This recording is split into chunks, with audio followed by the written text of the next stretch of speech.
Hello, everybody. I am NerdSlayer. I am your host.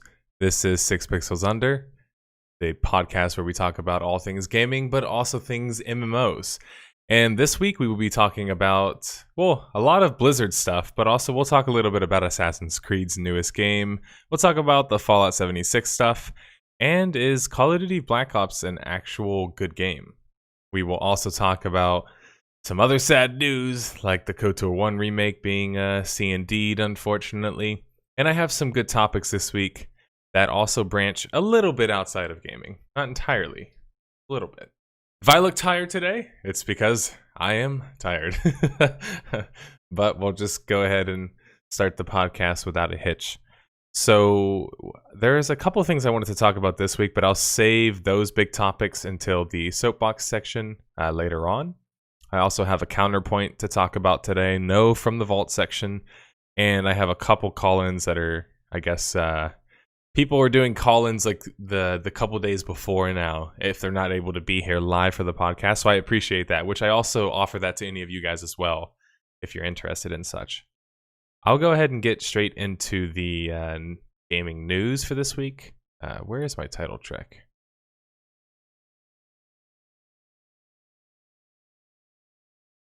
We'll have to figure this out on the go. I have my little image that I prop up on the screen, and for the people who don't watch it live, they're probably like, well, this doesn't mean anything to me at all. I assure you, this is important. What is with this thing? Okay. Let me get this image up on the screen really quickly. There it goes. Yay. Look, this is esports, right? And everything that's esports means we do it on the fly. We do it on the go. Here is my topic. It is current gaming news. Okay, and so the first topic that I wanted to talk about is going to be Assassin's Creed. Assassin's Creed Odyssey has basically been like the equivalent of a fart in the room has somehow turned into gold. It's strange. I think the whole Assassin's Creed ordeal is a strange one. They went from being kind of like pretty good games to kind of seeming a little bit played out after a certain point. Their most recent games, everybody kind of collectively was saying like, all right, the formula's played out. You guys have ran out of ideas. Black Flag was okay, but not everybody was raving about the game, right? But Assassin's Creed Odyssey, just recently they released that it's actually become the most played game, which is kind of crazy to think about because, as I just mentioned, to go from basically media darling in some ways, because Assassin's Creed, the first couple, I would probably say like the first two are definitely very big cult classics at first. And then once obviously Ubisoft started turning out more and more Assassin's Creeds, it started to become, well, formulaic in ways. But they switched things up for Assassin's Creed Odyssey. And I haven't personally played the game, so maybe for you guys who have played the game, I'm curious what you think. It looks pretty cool. And the funny thing is whenever we thought of Assassin's Creed going to Greece and doing kind of like the, Spartan or, Roman soldier kind of thing, we saw it as being like gimmicky, right? Because we're all thinking to ourselves, well, Assassin's Creed is like this one particular like thing. It's Ezio, it's Italian or whatever else, or it's American or more Americanized or Westernized, right? But with Odyssey, they actually put a lot of attention to detail for the game, and I think that probably does a really good job of building up the vibe. But they've got new and I would say slightly altered typical quests like you would experience in a normal Assassin's Creed game, but they feel a little bit better, a little bit fresher in this, and that's really all you need with these action game kind of models, in my opinion, is you just need to do a little bit better than the one that you did before, while also doing, maybe much better, you would say, in regards to a setting change, because you can't have the same setting over and over again, even if the game is really good, because even that can get old to some extent. So I found the whole Assassin's Creed thing to be quite interesting, to see them go from, very bad to that's one of those things where we as a community were kind of wrong collectively. I think we can all say that. When we first saw Assassin's Creed Odyssey, we're all just like, lol, they're running out of ideas now. They're going to Greece. Like, they're just throwing in female characters, whatever. Like, people are just complaining about, you know, incessant things, and now it seems to be not so vindicated when it's 33% more played, or has more players on Steam than last year for Assassin's Creed. So, you know, kudos to Ubisoft, even if we hate to say congratulations to that company as a whole. Although I'm glad, or they're probably glad, that they don't have to deal with Vivendi anymore trying to like hostilely take over their company. So I'm gonna go ahead and jump right into the next topic. Not much more commentary on that. The next topic is going to be Fallout 76. So this has been big news recently. Obviously, it's been kind of like what I like to call the media / info dump lately. And everybody has been talking about all things Fallout 76. Good and bad. We have videos titled Fallout 76 is a strangely lonely multiplayer game. I have concerns about Fallout 76. I've also seen Fallout 76 might not be for you. Those are a lot of very polarizing video titles, and usually when an author or a content creator has such a video that has such a slanted title, they're definitely trying to communicate something to you. And I think in regards to Fallout 76 at the moment, it's probably going to have to do with the fact that, well, there's a couple things. One of the big things is that there isn't any NPCs in the game. So that in itself is already a huge change for the Fallout franchise that has basically always been about NPCs and interactions with NPCs. So people are up in arms about that. Of course, there's the very controversial feature in regards to the bounty system and how PvP works in the game.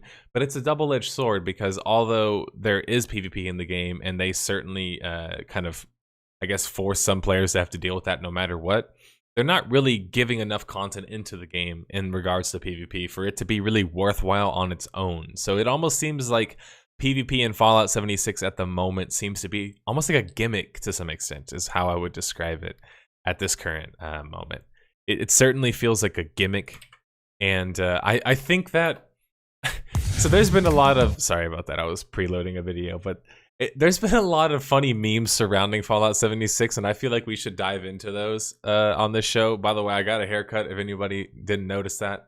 Thank you for noticing, everybody. Yeah, not like the girlfriend who's going to get mad at you, but I'm certainly going to be like, come on, guys, you got to notice all the hair is missing from my head. But with Fallout 76, I've heard a lot of rumors and a lot of memes, right? And the most prevalent meme at this point probably has to be that, oh, they're just getting practice in, so whenever they do the Elder Scrolls co-op, or then when they do the Elder Scrolls multiplayer lobby, right? I hear a lot of jokes about that. I hear a lot of memes about that. And look, I get it. I can kind of see the memes there a little bit. Yes, to some extent, you do have to, you know, put into consideration that Bethesda could be testing the tech, right? This is the first time they've really taken one of their titles to a multiplayer genre. But it's just funny to think about that people are going into super conspiracy mode, and they're just like, well, they don't really care about Fallout 6 or 76. They're just going to do Fallout test multiplayer just so they can get used to and ready for the newest Elder Scrolls experience. Obviously, I think that they want Fallout 76 to stick. But so far, it's not looking like it's sticking or going to be sticking. And I think, like I said, the things that we've outlined already, but there's another one in particular that I know definitely has people up in arms. So this is a video showcasing how the VAT system works in Fallout 76. We'll have to see if we can acquire another target here to demonstrate what we're talking about.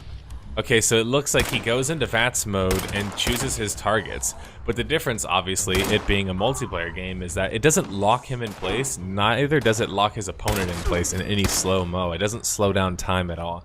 Time is normal speed, and you can choose your targets at normal speed, which sounds cool in theory, but whenever you have this weird like camera system where it doesn't actually snap to your gun or anything, it sort of looks like you're just like aimbotting, and it's just like doing it based on the percentage of whatever your to hit is, right? In this scenario, it looks totally disjointed when you're not looking. Like, you can literally snap your VATS while you have your target in your like periphery like vision. And it just looks very strange because your character is basically not snapping like you would maybe in a true aimbot, but it's more like your gun has the aimbot. That's the way I think about it. with the Fallout 76 VAT system, it looks like to me like your gun is the one that has the aimbot, not you as the player. It certainly, I think, got people a little bit confused, and I don't want to say that they can't fix that before launch, but at this point, I mean, they're not entirely far away from their launch, if you want to call it that. These days, I don't even know if you can call those things launches anymore whenever they're early access or this access or whatever else. Someone said previously, people have been saying Ubisoft has a lot of good people working there, from devs, but mainly writers let loose so they can create some amazing stuff. That's good to see. Back to the Assassin's Creed topic. Self-aiming gun OP is basically what I think about when I think about the new Fallout 76 VAT system. Ludin says that Red Dead Redemption multiplayer had a way better solution. I totally agree. It's strange that they didn't go with something like that, or even Max Payne had some similarities in regards to the way they slowed down time. It's not looking so pretty, and Fallout 76 just has me kind of collectively scratching my head, because I'm just like, what is their vision with this game? That's what I ask myself when I look at any game or I go into any game, and I'm just curious. I mean, just so you guys know, to show this on screen for full effect. Sorry, that's not what I didn't want to show myself on screen for full effect, but here's the VATS video that I just linked. It has 494 dislikes, and the majority of the videos that I've seen are very much this way. Fans are not happy with the VAT system at the moment. It doesn't seem rewarding in the slightest, and I've heard stories from people who've played the game that there's really no point in using it other than maybe to get like a really long distance headshot. Should have done it the way 007 everything, nothing, or seconds. Oh, okay. The vision, you mean? Well, VATS is definitely a big part of the game card, even if it's, I guess, not necessarily one that you, or even me specifically, I don't really care about VATS specifically, but it's like this iconic feature, and when the iconic feature isn't going to work properly in your upcoming, very hyped but weirdly announced game, Fallout 76 has this weird like cloud around it. I don't know if anyone else has seen that, but it has this weird cloud where it's like, we want to acknowledge it. We all want to say that it's a real thing, and maybe even like take the mental fortitude or take some mental capacity to actually like analyze what it is. But all of us are kind of just like wanting to ignore it. And that's a strange thing. Like, why is a Fallout game creating that kind of like interaction within us? Why are we feeling like, I want to ignore this? I think some people will probably point first to the whole PvP thing and PvP not being optional. People, I think, maybe they could do PvE servers. I don't know if that's 100% confirmed. There's also a lot of details of the game. I think Bethesda's done a really poor job of explaining what the game is or what it's attempting to accomplish. Somebody in chat just said basically that. They said, I still don't even know what Fallout 76 is. And I agree with you, Captain Wonder. I don't know what it is either.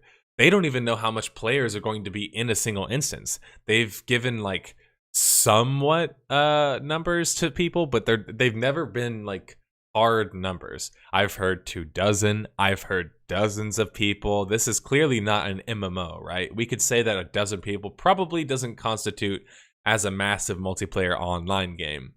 So then what is their market? Are they going for modules? Are they selling expansions or season pass type stuff, maps or whatever else? Or I guess not maps if they're going to go for this big map, but maybe more content missions or something. I'm not really sure exactly what Fallout 76 is attempting to go to. Wise and pretending to know how to fight with my hands.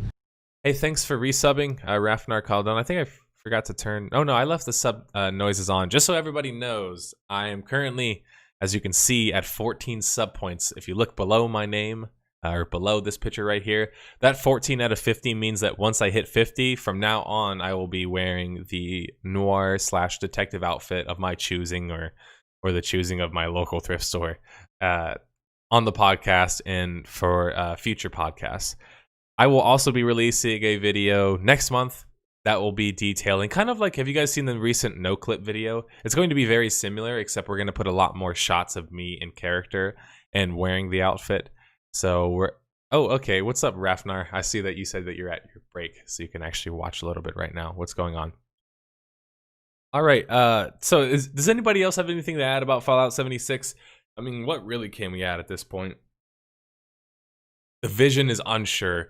when a developer has a hard time demonstrating or explaining to people what their game is, you know that their vision isn't really strong, right? It's not really set in stone yet. Maybe they don't even know what their vision is, right? That's a pretty good assumption to make.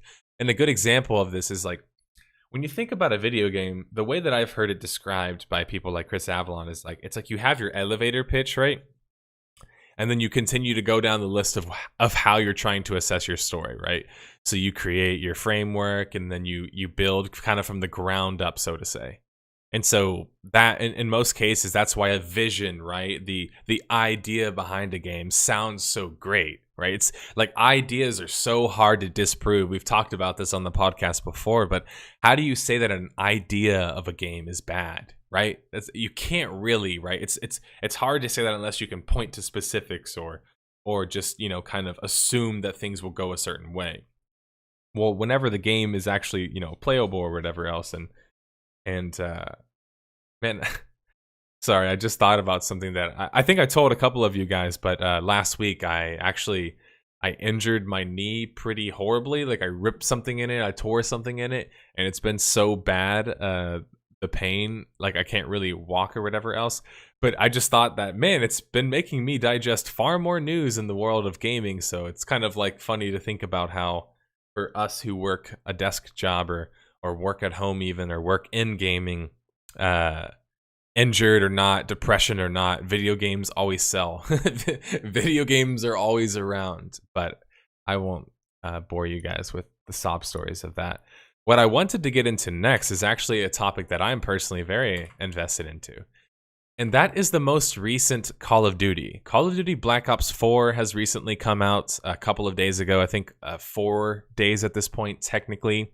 On Metacritic, it's managed to garner 87 out of 100 as a score. Of course, a bunch of different review companies have said good things about the game. Game Informer gave it a 9.5. What's the other one? PC Games gave it a 9 out of 10.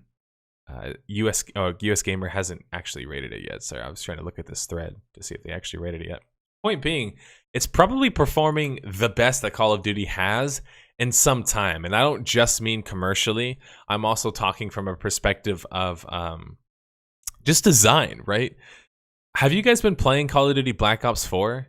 And I know some people might be asking, well, what does Call of Duty Black Ops have to do with MMOs or have to do with Nerd Slayer? Well, as you guys probably have realized with me, I love MMOs, but I also love multiplayer games. And there's just something about the way Call of Duty is handling Black Ops 4. It just seems very polished so far. And it feels very polished so far. Let me go ahead and show you guys what I'm talking about on screen. So this is how Call of Duty Black Ops is currently doing on Metacritic. I think it technically went down 1 point. But it's doing pretty favorable in regards to the... oh, sorry, that's the PS4. Why do they go for the PS4 game whenever you... Okay, here it goes. It seems like people are certainly complaining about matchmaking and the performance issues, though. We should certainly mention it, and we'll probably mention in the next couple of weeks. But what is everybody's opinion of Call of Duty Black Ops 4? The reason why I wanted to bring up this topic is I personally haven't really ever had like big, I guess, interests in the Call of Duty franchise. It's always been kind of tertiary for me in some ways, and I've played it just because, well, they stopped making Halo games that are good, basically, at this point, is why I got into COD. But what threw me off about Black Ops 4 is, here's a game that's the fourth in the sequel, right? Like, you don't anticipate that Black Ops 4 could be better than 3, 2, 1, right? Typically, when we make sequels, especially with TV shows, we kind of assume they're all going to be terrible after the first 2 or 3 seasons, right? Well, with Call of Duty Black Ops 4, it was like they specifically took more time and trying to develop the kind of game that they wanted to push out, but also, for me at least, it seems like they almost developed like 3 games or 3 mini games simultaneously. And what I mean is that in Call of Duty Black Ops, the reason why I've been enjoying the game, spoiler, I've been enjoying the game, it's got 3 major modes basically. And I mean major standalone kind of modes / games to some extent. You have the zombie experience, which is great, by the way. Probably one of the best zombie experiences I've experienced in a game. It also has the blackout section, aka the battle royale section, to capitalize on that big battle royale trend. And Blackout has been doing quite well. In fact, I would probably say Black Ops' battle royale is probably its most successful, or at least most popular feature. That's probably the one that you're going to see the majority of the time on Twitch, for example. But then you also have the multiplayer maps, and you have the multiplayer game modes, and they have tons of different game modes. You're talking like over a dozen game modes. They have the zombie modes, which have 4 different challenges for each map. There's multiple maps. I think there's even a map in the DLC. Basically, Black Ops 4 to me just feels like a content overload in a good way. And it's very strange and very odd in the age of games as a service that you can actually say a Call of Duty game, an Activision game came out and actually has a fulfilling and fun gameplay experience. Now, I won't say it's, of course, divorced of any issues. Obviously, I'm sure people have many criticisms with Call of Duty Black Ops 4, but also the Call of Duty franchise in general. I don't blame them. For example, Black Ops 4 doesn't have a campaign for the first time ever in a COD game. That means something to some people. I, as a, I guess, casual fan, have always played the campaigns, but I've known many of my friends who've never played a single campaign. So it doesn't really surprise me at this point that they're just like, you know what?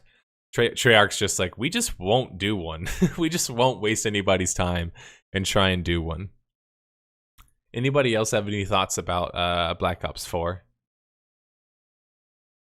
Or mechanics haven't changed in years. If you're out of the loop, you'll enjoy it. Unless they royally screw up. Yeah, that's a good point, Staximus. I mean, basically, they can rely to some extent on a tried and true formula, but add a little bit more variety in regards to kind of these other gameplay modes, which I think they've done a good job of doing. Okay. There's mission-like campaign, though, to some extent, and also the zombie mode in Black Ops 4 does have story as well. I haven't exactly figured it out myself, but I digress. Okay, so my second topic, or sorry, I guess my final topic, I can count. I'm a big kid now. My last topic, we should get the sad violins out. Let me pull the sad violin out. Alright, so as everybody knows, KOTOR 1 and KOTOR 2, amazing Star Wars RPG experiences. Well, recently there was a casualty, and it turns out that Poem Studios, aka the company behind Apeiron, which was a full Unreal Engine remake of KOTOR 1, has been sent a cease and desist letter from Lucasfilm. Now, for anybody who knows how a C&D works or knows how copyright law or anything of that sort works, you're not the least bit surprised about this, right? Especially when a company like Lucasfilm, although you might in some ways be like, well, why does Lucasfilm care so much in this case? Why don't they just let them make a good game? Well, it's kind of like, I'm sure Blizzard wasn't so happy when Path of Exile cucked them in regards to Diablo, right? Like, yeah, even if they bought the Path of Exile team, right, and made that the new Diablo, to some extent, they're still not the ones doing it. It's pride to some extent, but it's also that you don't want your fan base to make a better game than you, right? In this case, you don't want them to make a better remake than you. So even though Apeiron multiple times tried to tell people it's a full conversion mod, which would kind of, you know, be a little bit of a loophole in regards to the way the law works, and so they wouldn't be able to be shut down just immediately. I was scrolling to find this somebody else mentioned in this that they on their website, it literally said, there's a question on Apeirion's website at the time, the KOTOR 1 remake. It said, is this legal? And their answer was basically something along the lines of, we think so. Look, it's sad, okay? I don't mean to laugh at anybody. People have put innumerable amounts of hours and full conversion mods and remakes and remasters and all of these different things. Skywin, More Oblivion, all of these different things exist in the TS universe, or at least don't exist completely yet. They're not done or whatever, but they exist in some capacity. Look, I get it.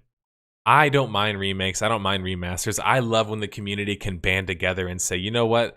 Let's make the game this kind of way, or let's remake the game based on its new engine or whatever else, right? I love when people put that amount of time and effort into things, especially things that they're passionate into, in this case, video games. I also obviously am very passionate about KOTOR as well as Star Wars. But in this case, it's just kind of like, what do you expect at this point, right? It's hard to feel completely bad because, you know, obviously by all accounts, you know, you feel bad. The whole situation is a bad taste in your mouth. But in a big boy, when you put your big boy pants on in the world of adults, so to say, you're kind of just like, look, guys, we have to expect this at this point. Private servers have dealt with this in MMORPGs for the longest time, right? At any time, the developer or the publisher can send you a C&D letter, and you don't have the money nor ability to fight them, right? On the grounds of law. Are you willing to take that risk? Most people and most companies aren't. And this has happened to many private server companies. This has happened to many remaster companies, remake companies, all of these different companies that have the great idea that we'll take a pre-existing IP and we're going to remake it in some fan way. Unfortunately, the main dev, the main publisher can just stamp you out like a little bug whenever they want to. And it's sad to some extent. And certainly in regards to private servers and MMOs, we can have the discussion as to should they also have the right to do that after they've shut down all of the live servers. That's a discussion I think is certainly worth having. And I personally think that it'd be great if we could get rid of that kind of, I guess, stigma in the law surrounding not being able to take a project that was failed at some point and kind of, you know, giving it back life, or even giving it some type of private server, if I'm going to draw the kind of comparison or draw the scenario to be more like MMO related in this case. It's sad, but it's also like, look, I love private servers as much as the next guy, and I love remakes as much as the next guy.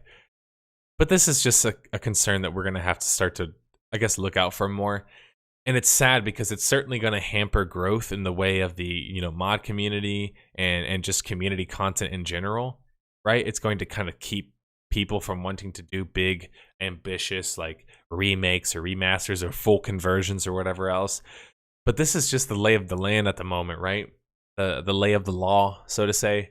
And there's really nothing that we can do about this. But it's still sad to see Aperion go, especially when I was, you know, watching them on Twitter and watching all of their updates, and the models looked fantastic and everything. But at the end of the day, you guys don't own those models. You don't own those characters. You don't own the story.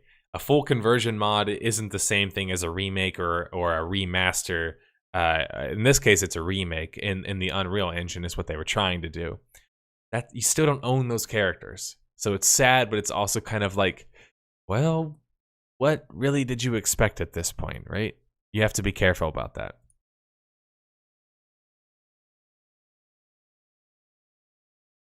It should have been KOTOR 2. It sets a dangerous precedent. I wouldn't say it sets a danger. Oh, sorry, you mean a dangerous precedent from the perspective of the developer or publisher. I totally agree. The publisher can't afford to let somebody make their game or handle their IP in such a way, because it erodes their IP, right? And the way copyright law works to some extent, you have to constantly reassert legally, right, your rights. But also, to some extent, we could probably mention they could lose money if a fan project is outperforming them, right? It could hurt their reputation. These are other things that these companies, these big corporations, have to take into consideration that you and I, the layman, we're not thinking about these things, right? We're thinking, well, dude, if you get cucked because they made a better game than you, then it's your own fault. Like, we don't care, right? But obviously, the corporation has to uphold their IP, and even if that means not really doing so in the goodness of the IP in itself, right? It's more so their self-interest. I think we've realized that, right? If I'm 25 years old, most of you guys are probably 18, 19, 20 at this point.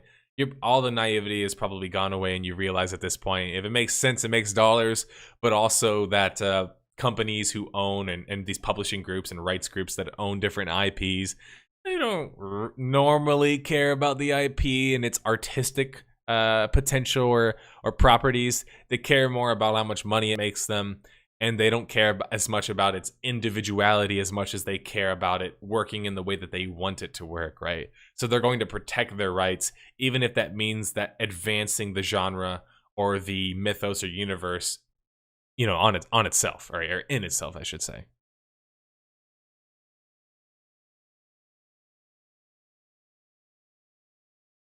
Okay, so that's my last topic for the current gaming topic section. I'm going to go into a counterpoint this week. This, of course, I should always explain what counterpoint is. Counterpoint is a segment of the podcast. It doesn't always happen every week, but when it does happen, I basically play devil's advocate to a prominent gaming issue, or what I perceive to be a devil's advocate, because obviously I don't know unless I'm just going to poll everybody, which we'll talk about later. But I digress.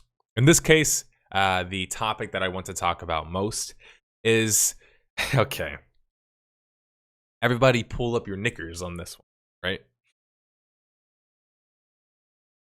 Pull up the big boy pants. I'm so tired of the rhetoric and the edginess that I see in preteens and teenagers. All the comments I get in messages and discussions around the web, around Reddit, around YouTube, and all of these. I'm so tired of people coming out and saying that they think that an MMO is going to fail, or that all MMOs are going to fail. And they say it like they're like being some sort of messiah, or they're so enlightened. They're like, I know this MMO is going to fail. Look, this isn't a hot take anymore, okay? PSA to everybody. It is no longer a hot take to say that an MMO is going to fail pre-launch, okay? It's not a hot take anymore. That's the statistic. That's the statistic. It's more likely it's going to fail, right? In this day and age, especially in this day and age, than succeed. So you're not being edgy, you're not being cool, you're not enlightened, you're not, big brain atheists. You're none of that, right? If you make the claim that a game is going to fail and you have nothing to go off, rather than just history or historical reasons, or, well, they most likely are going to. Thanks. You're not edgy guy. anymore. I'm good at shooting people, cracking wise, and pretending to know how to fight with my hands. You're not on the cutting edge of your pundency, right? Or of your status as a pundit anymore. And how can we grow from that, right? How can we get out of that?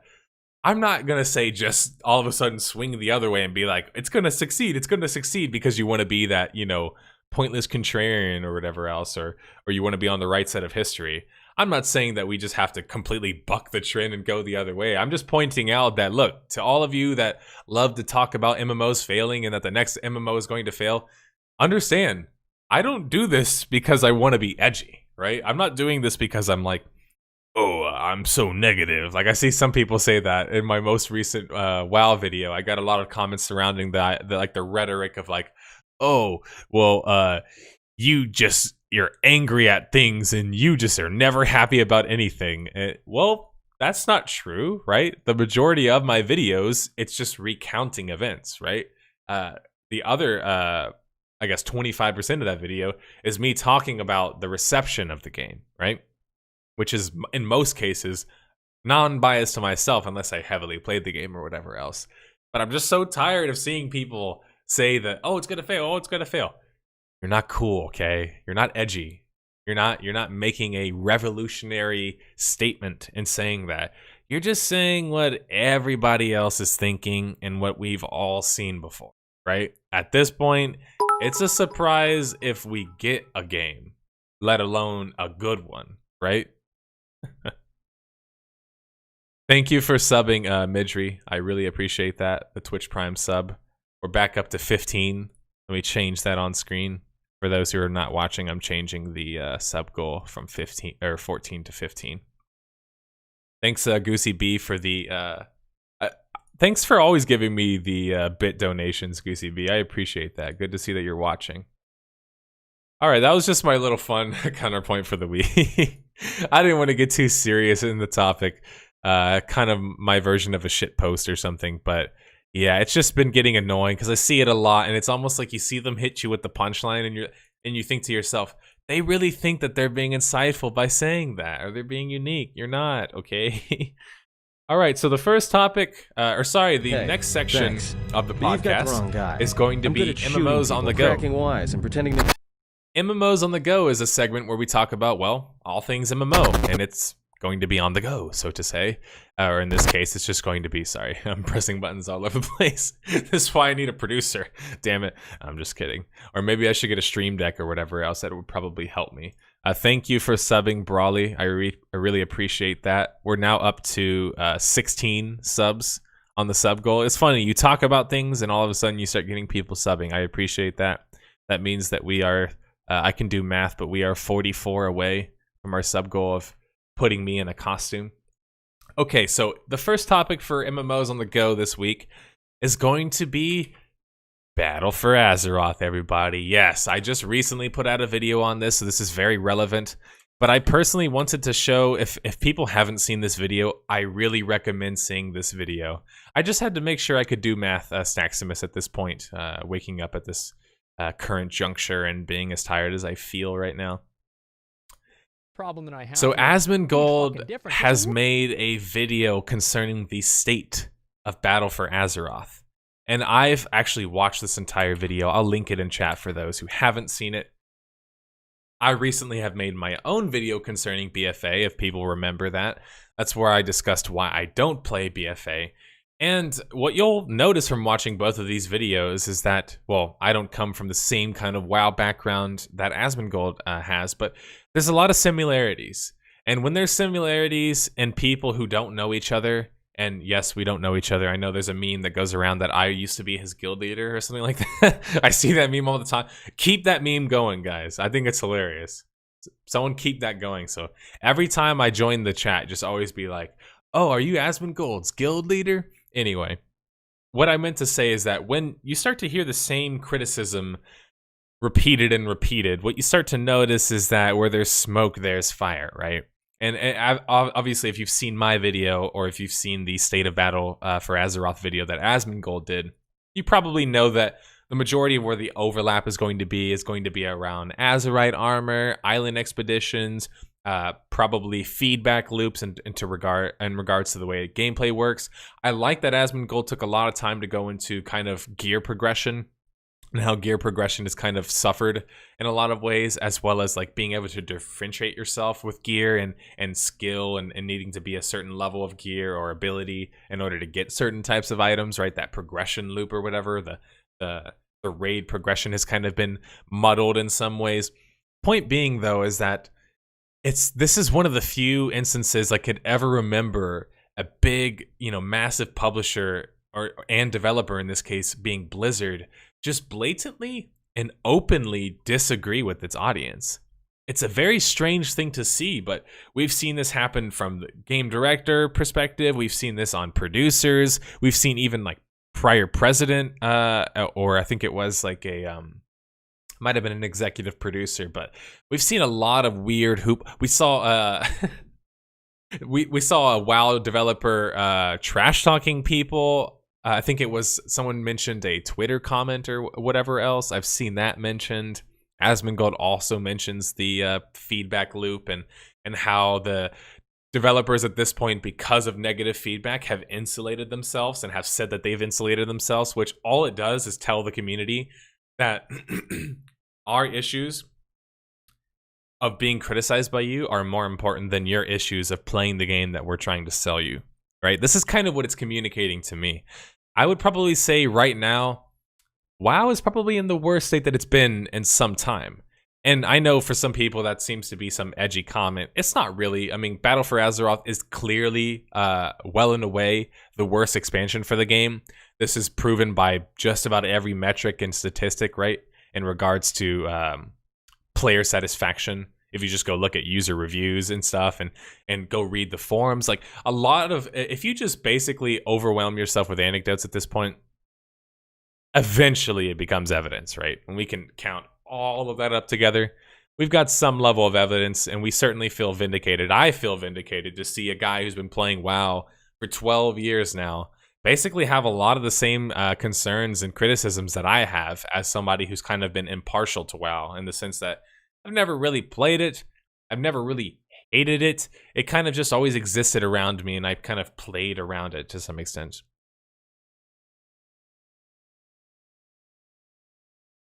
Can do math. Can do math. Misses it by 10. I know that's my first number. Certainly missed it. Warlords of Draenor was pretty bad. The ending of the expansion was not bad. The beginning and middle was horrible. Yeah, that's what I've heard a lot as well. I've heard WOD is kind of mentioned to be the kind of worst expansion before BFA took the title. But at this point, this is where I kind of have to open up the dialogue to, is WoW becoming played out? Are the WoW developers just completely out of touch with their game? Could it be both, right? Is Blizzard looking to abandon WoW? I've heard people say that they believe that they're setting up the lore for the World of Warcraft universe to end with World of Warcraft. I don't know if that's true. That's speculation to some extent. But I think we're all sort of wondering, when we see the king of MMOs kind of, think about the old feudal era. When you see the lord of your castle or the king of your castle stumble a little bit, you're kind of sitting there like, how am I going to get mine, right? I want to get something out of this. And so other developers are probably rather happy to see WoW suffering to some extent, right? Because it means that it dilutes the market, or possibly could give them more room to impress or whatever else. But at the end of the day, it's still the most popular MMORPG and will be for some time. So it's like when we talk about, oh, it's on a downpour, or it's always not doing so well right now, like, it's very relative, obviously. At this point, it's extremely relative. Like, its levels of success aren't determined by its competitors, right? Because they're not really competitors. They can't really make WoW feel anything on a large scale. Whereas WoW has and done many times killed games outright because of its good performance, right? Is Blizzard going to abandon WoW? Is it going to abandon Warcraft, perhaps? Unless they're going to do remakes of 3 or 2 or 1 or whatever else. Or remasters, I should say. Probably more likely since they've done the StarCraft 2 remaster. Or maybe our conspiracy theory of Diablo is going to come true. I don't know at this point, right? It's fun to speculate, but we can certainly say things aren't looking good for WoW right now, and rightfully so. Blizzard has been rather arrogant and very flippant in the way that they've been responding to things. And somebody in my Discord said it best yesterday. I believe it was Card, but I'm not entirely sure who it was. No, it wouldn't have been Card. He was probably sleeping. But somebody said something along the lines of credit to you, whoever said this.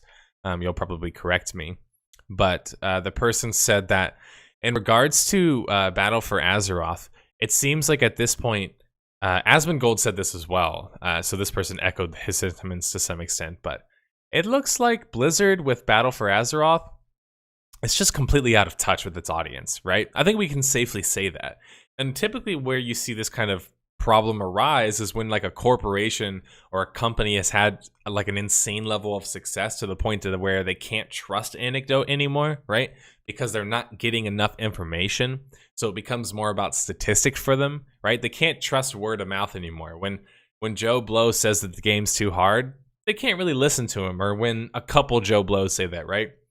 They have metrics to pay attention to, analytics. They're looking for keywords. They're looking for what is resonating the most, what's being asked the most on the forums. And they're trying to craft an experience as a developer and a developer of a game that is very, very reliant on developer-made content, right? A theme park game is almost completely reliant on theme park content. So in this case, WoW and Blizzard need their developer content to do well. That's why we can judge the game harshly based on an expansion, is because they need their content has to be good, right? Otherwise, they risk losing a lot of their subscribers. So there's a lot on the line with their content. They put a lot of money that we've frankly never seen in the market in regards to developer-made content. I personally, and maybe this is a hot take for another time, I don't think developer-made content is really sustainable, especially not as an MMO. I mean, you're always going to be racing against the clock. to create more and more content. I think it's much better to give players tools to create their own sorts of content while also putting out content. So it's more of like sustainable business model, but I digress, and we'll probably talk about that at some other time. But yeah, WoW's basically, been the only game that's been able to rely on a developer made content like model, so to say, since basically its inception. I mean, yes, I will argue that WoW Classic is certainly more sandbox than current WoW is, but it was still not a sandbox at the end of the day. I know everyone remembers WoW Classic so fondly, but it was not a sandbox game, right? It's certainly a lot closer to that, especially because they adhered to certain lores and they didn't have flying mounts and there wasn't the same loading screens everywhere. It was more of like an open, seamless world, etc. But yeah, anyway, what do we say at this point about Blizzard? I guess we'll see what's going to happen. This reminds me of a criticism that I received this week, because I've received a lot of criticism, obviously, because I chose to talk about WoW at one of its more trying times. So I've certainly had the passionate legion of fans, no pun intended, join my video and levy some criticism at me. But one of the criticisms that I saw was along the lines of, well, Nerd Slayer, you just always talk about negative things, or do you ever stop just bitching about things? Well, whenever I make a video detailing why I don't play something, it's not going to be a positive video. If I made a positive video, wouldn't I be playing the game, right? At that point, it's like strange rhetoric to see. Other stuff that I've seen is people actually forgive and protect Blizzard. Guys, stop making an argument for Blizzard. They don't care about you. You're just one piece. You're just one number, right? You're one number. You're one sub fee to them. You're not that important. So I don't know why I'm getting people joining my videos or in conversations telling me things along the lines of, well, they launched as a bad expansion, but you can't judge an expansion based on the way it launches, because they could fix it by mid and end game or end of its cycle, and people will mention, look at this expansion, like a WOD, like this one was bad at first, and then it got better, and this one was bad at first. Like, they love to pick and choose and show you when one was... Guys, when you spend 50 to 60 bucks on a game, on an expansion, and it's not what you expected it to be, you are already justified in feeling like you made a bad purchase. You are already justified in levying criticism against the developer or the company. Right? As the consumer, you have that right.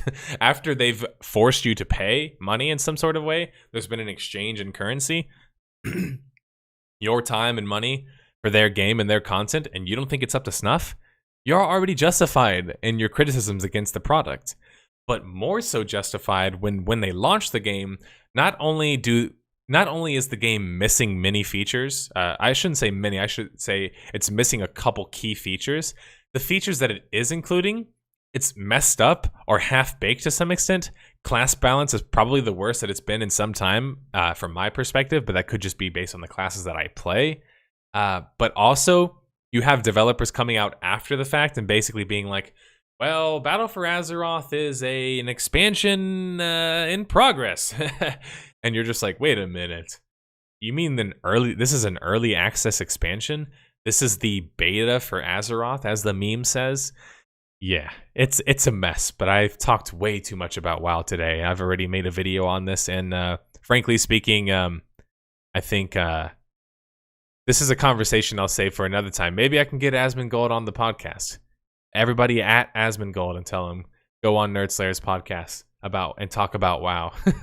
I should use you guys to start getting me guests. I've not been leveraging you guys correctly.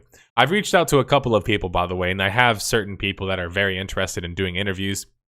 Many of them for the podcast, unfortunately, can't do it on Monday, so we'd have to do it on like a Sunday, which I don't know if you guys are, mad or sad or get annoyed if I have to change the time. Usually as a podcast, it's not good to change the time in which you do a podcast, but it's not exactly like I can do another podcast unless I were to do one podcast where it's just done this way and then another one. Anyway, you get my point, but I've already reached out to some big wigs and I've gotten some good responses back, but I should start to leverage you guys more as my audience. You guys are the foot soldiers, so to say. You're the bishops, you're the rooks, you're the knights. You're I guess, am I the king or the queen in this scenario? I never realized which one I would be. If I'm the king, I guess that means that I could get check or checkmated. So maybe I'd rather be the queen. But then again, the game ends whenever the king dies, so it's kind of like seems more important than the queen, even though the queen has always been more powerful. Anyway. The next segment that I wanted to talk about, or next section of the MMOs on the Go segment, I should say, that I wanted to talk about was an interesting premise I saw brought up by Massively OP. And the premise is, I'll pull it up on screen for full effect. The premise is, has an MMO ever been ruined for you by the community? And this is something that I actually wanted to open up a discussion on. I'm curious about you guys, and also thinking with, based on my prior experiences, have you guys ever experienced an MMO that has been ruined for you by the community? Are there any big examples of this for you? Obviously, community is probably one of the most important things about an MMO, right? I mean, maybe kids these days will probably not even think that, because MMOs these days don't even run that way anymore. They don't even run in regards to being some sort of like multiplayer title, or it's supposedly being a evolved form of a tabletop game. It plays more like a de-evolved form, but I digress. Eve, I've seen someone say Eve. I've seen someone say Terra. Is Tom the editor to the Queen? That's a good point. I only get triggered when Bill Burr does his Monday morning podcast on other days other than Monday. That's a good point. I typically listen after our podcast is over, so it doesn't matter to me. Fair enough. Star Wars Galaxy. Yeah, I could see that too. It's interesting. These are some good points. I think that community interaction basically could make an MMO. And that's why I find Eve to be just basically a perfect storm of a lot of stuff. And anybody who really just has just followed MMOs historically can kind of look at Eve and just be enamored by it, even if they're not interested in PvP or even interested in the game in itself. But Eve has always been interesting to me just as a story, because it's kind of come from really grassroots, more so than just about any other MMO that we've seen. It's come from a grassroots start to being, a big player in the market, as much as a niche game can be a big player in the market. But people talk about community. Obviously, Eve has the Goon Swarm. You've got the goons. The goons are in Eve. That's already a big negative. You have these big Chinese corporations, apparently, that are taking over entire swaths of space and whatever else. And I try and recollect, like, personally, if I've ever had a game ruined by the community. Funny enough, I would actually say Guild Wars 2 to some extent for me. The Guild Wars 2 competitive scene was very toxic. And it was like, it was toxic, but it was very fanboyish in the sense that they would kind of ignore any criticism against the game and kind of like would kumbaya, hold hands around the fire together and pretend that everything wasn't up in flames. And I'm talking specifically about the structured PvP scene in that game. Maybe to some extent, a smaller extent, the world PvP. But I certainly think that was probably my worst experience, which I know is weird for some because everyone sees Guild Wars 2 as like the paragon of community or whatever else, or said that there's never been any negativity there or whatever else. But yeah, does anybody else have anything off the top of their head? Maybe just something to chew on a little bit. Maybe you guys can think about it and let me know later on.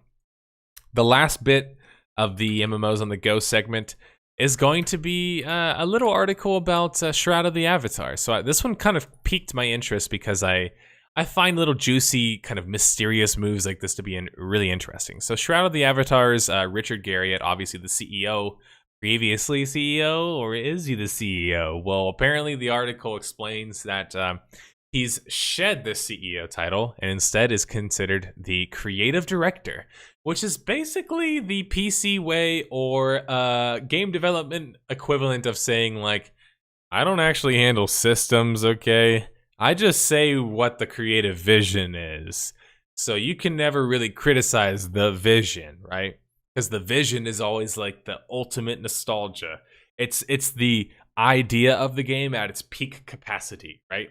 That's the vision. This is the vision for what the game could be. This is the vision for what Shroud of the Avatar is going to be, says Richard Garriott, as he ignores any criticism or kind of shirks away from the hate and distaste from his audience.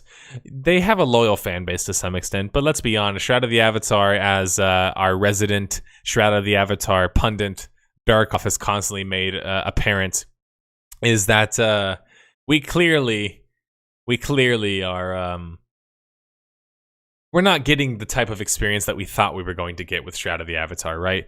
When Richard Garriott came out and announced this project, we thought spiritual successor to Ultima. We thought, man, this could really like push things forward in a way by getting back to our roots to some extent. What we got was a whole lot of weird monetary things, pay to win features, people buying keeps and power-ups and such. The game getting, I think it's also adopted by some other shady business partner as well recently. Weren't they the one that got caught up with some other monetization company? I can't remember off the top of my head. I don't really like to say things that I can't remember, so I'll just ignore that part. But point being is, as he explains in the article, when somebody questioned him basically why we no longer saw him as the CEO on the company's website, he said that we've adjusted our direction and team to focus on episode 2. We have decided to eliminate any titles and positions with the word officer, including my own, which was CEO. This leads me to focus on my true role as creative director. True role is the key word here, boys. True role. Look, he could be telling the truth, but I've spoken to Richard Garriott. I really respect the guy, but he's a smooth talker, okay? If we were playing a tabletop game, if we were playing Shadow of the Avatar, Richard Garriott would have max charisma, would have max persuasion checks, and would constantly be able to convince other people through forms of trickery and intimidation to fight their companions, or possibly not fight if they're henchmen, and just convince them that you don't want to mess with me, right? For the tabletop and the RPG fans out there. That's Richard Garriott's character. He's basically the character with max charisma that you never want to get into a conversation war against, where you have to persuade him of anything, because he's likely going to win. But jokes aside, it's just interesting, and it's speculation at the end of the day. I'm not going to make the claim that Richard Garriott is trying to remove himself from getting any criticism about Shadow of the Avatar. I don't want to say that he's that kind of person, but it's not completely out of the question, right? We can't just assume the best of people and assume the best of developers. At the end of the day, they are human, and humans don't like to be told when they are wrong or aren't doing something particularly well. So that's all for my MMOs and the Go segment this week. We don't have a From the Vault segment, so I will go into my soapbox.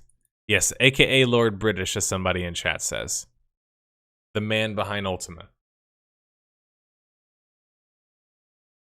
One of the men.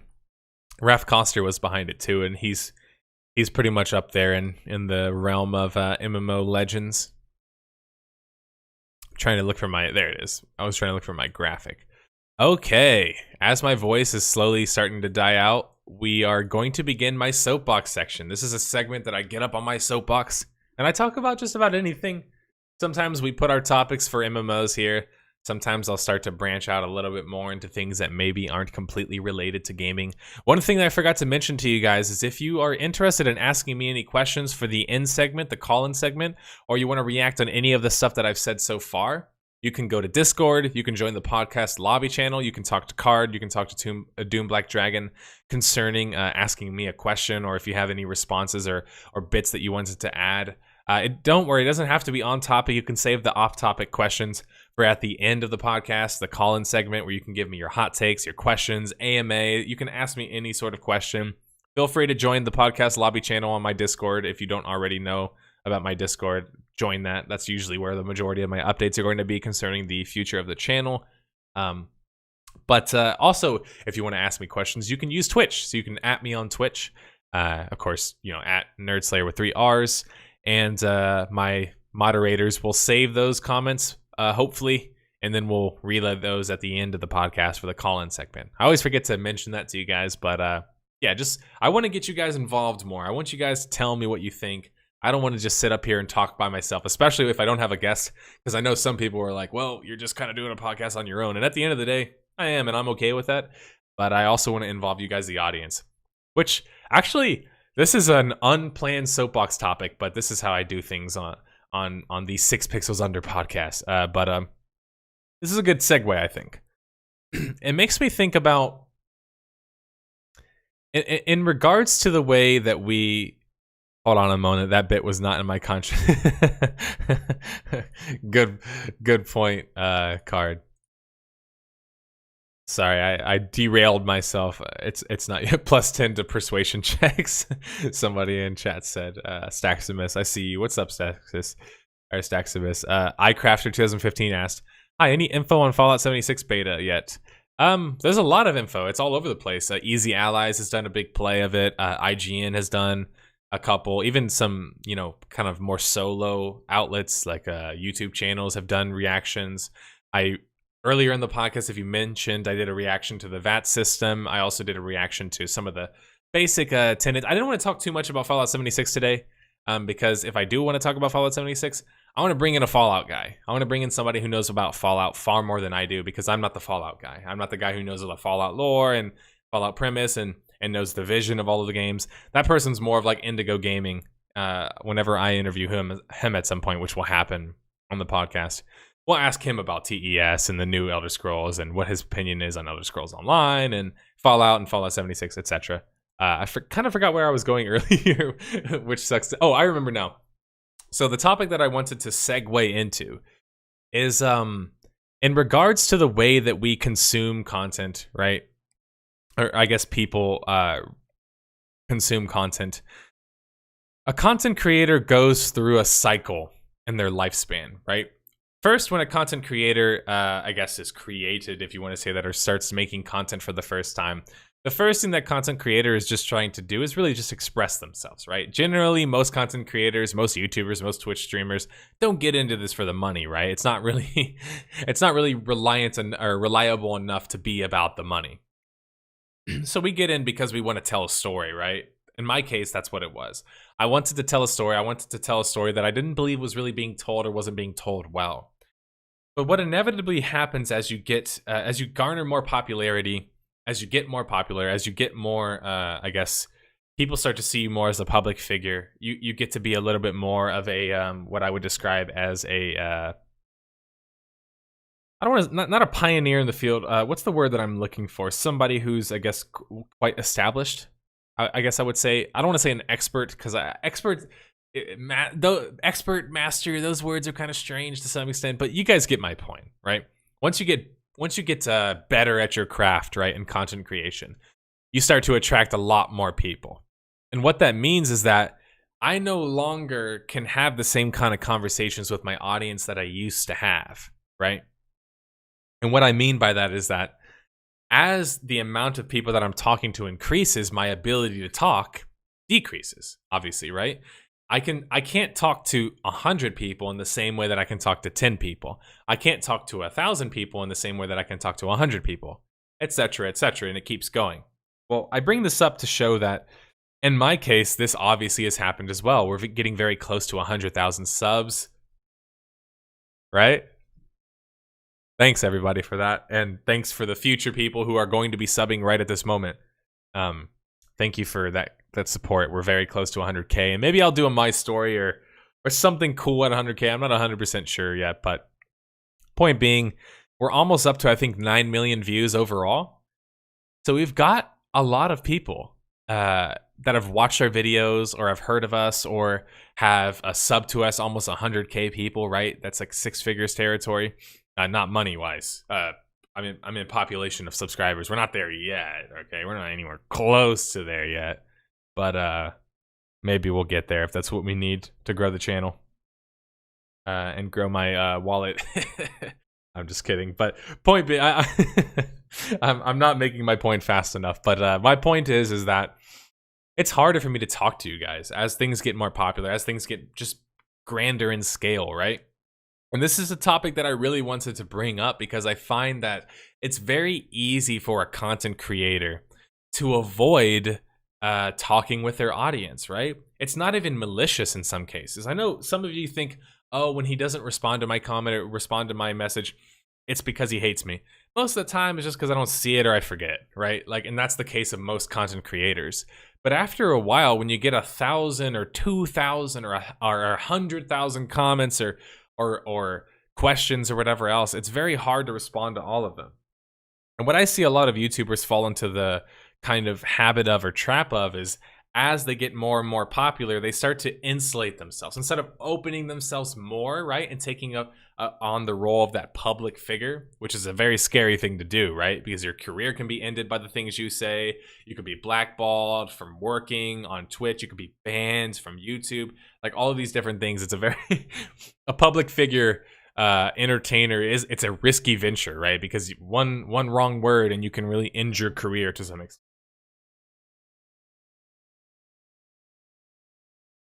But I noticed that a lot of content creators will insulate themselves and they cut themselves off from their audience. And the problems with that is that they lose the pulse of their audience, right? Of their community. You see this with Blizzard and WoW most recently. They lose that pulse, right? They don't know what the pulse is. They don't know what the general opinion is. They don't know what the lowdown on the streets is, right? They don't know any of that. And so it becomes harder and harder to talk with your audience and to share with your audience, especially when as you get more and more people watching, you get more idiots, right? That's just statistics, right? If we're going to talk about average intelligence, which is going to be like greater than 50%, right? Like 51, the top 51% are going to be the more, on average, the smarter people, right? Obviously, then we have top 20, top 10, whatever percentage you are with your big brains in chat or big brains on YouTube or wherever you're watching this video. It's going to get to the point to where it's harder to relate, right? It's going to be really hard to relate to a bunch of new age comments that are either completely ignorant as to what my channel is or what my videos are. And what I find, I'm going through this myself personally, where as you guys have noticed with the podcast, I make it a point to really try and listen, try and ask questions, get involved with my community. I have my Discord. I play with my subs and people in my Discord all the time. I let my moderators run the ship in regard to my Discord, so I don't make things like too tyrannical to some extent. I have discussions on my communities or my community tab on my YouTube channel. People send me messages all the time. If you ever want to send me a message, I will always respond to you in some way, shape, or form. Emails, I get so many messages, and I love it. I love interacting with my audience, even the bad parts, right? Even the annoying people, even the people who keep saying that meme where they say the game has been murdered, right? Even that meme, I respond with a resident sleeper. I think it's a poor meme, right? Because I did this series. I did the Death of a Game series before Clean Prince Gaming did his It Was Murdered series. Not to mention, from a design perspective or a theme perspective, our videos are completely different videos, right? Mine is made in a certain way with care and research, and everything is backed up by something in some way, shape, or form as much as I possibly can, right? To the limits of my ability. But it's hard, right? And I guarantee with you guys, I will always try and be as close to you guys as I possibly can, as accessible as accessible as I possibly can. I will promise that to you guys. I will always try and be as accessible as I possibly can. And that's an important thing for me, because if I get trapped in the echo chamber, right, and I'm only listening to the people on my Discord, or only listening to the people who support my content or like my content or always like my content, right? I'm in an echo chamber. My criticisms are going to get worse. My work is going to get worse. I might not be as objective as I need to be in a certain case or whatever else. I'm going to be well, that's another topic to get into. That is another topic to get into. But point being, I promise to you guys, I will always try and listen as much as I possibly can. I will try and respond to you guys. I read basically all of my comments, which most people don't believe, but you can ask my girlfriend. I sit there on my phone and I go through every damn comment and I read them all, okay? Even the bad.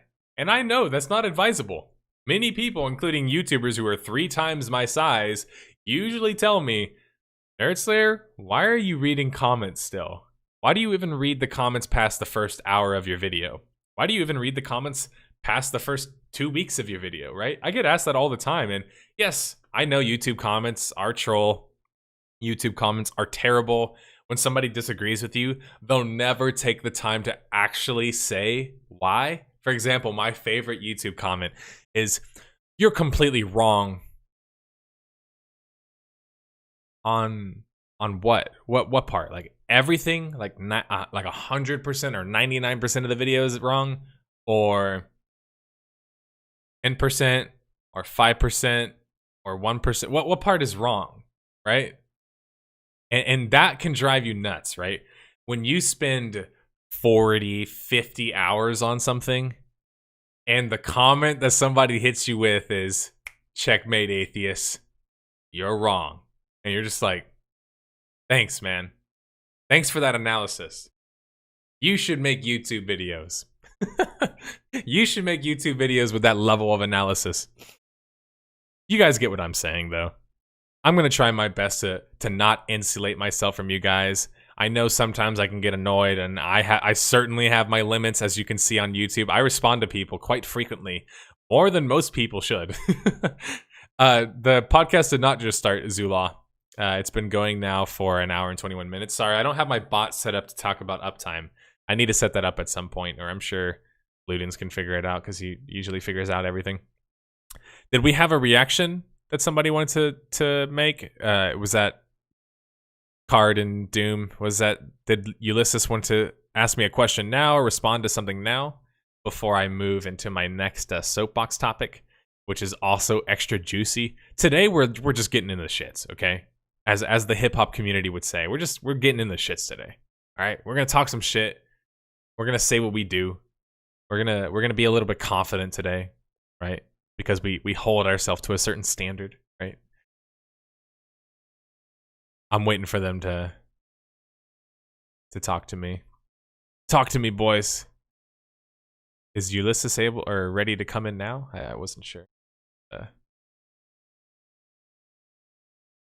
I'll just keep going if not. I don't know what my delay is at the moment. I don't know when you guys are hearing me or if you are hearing me.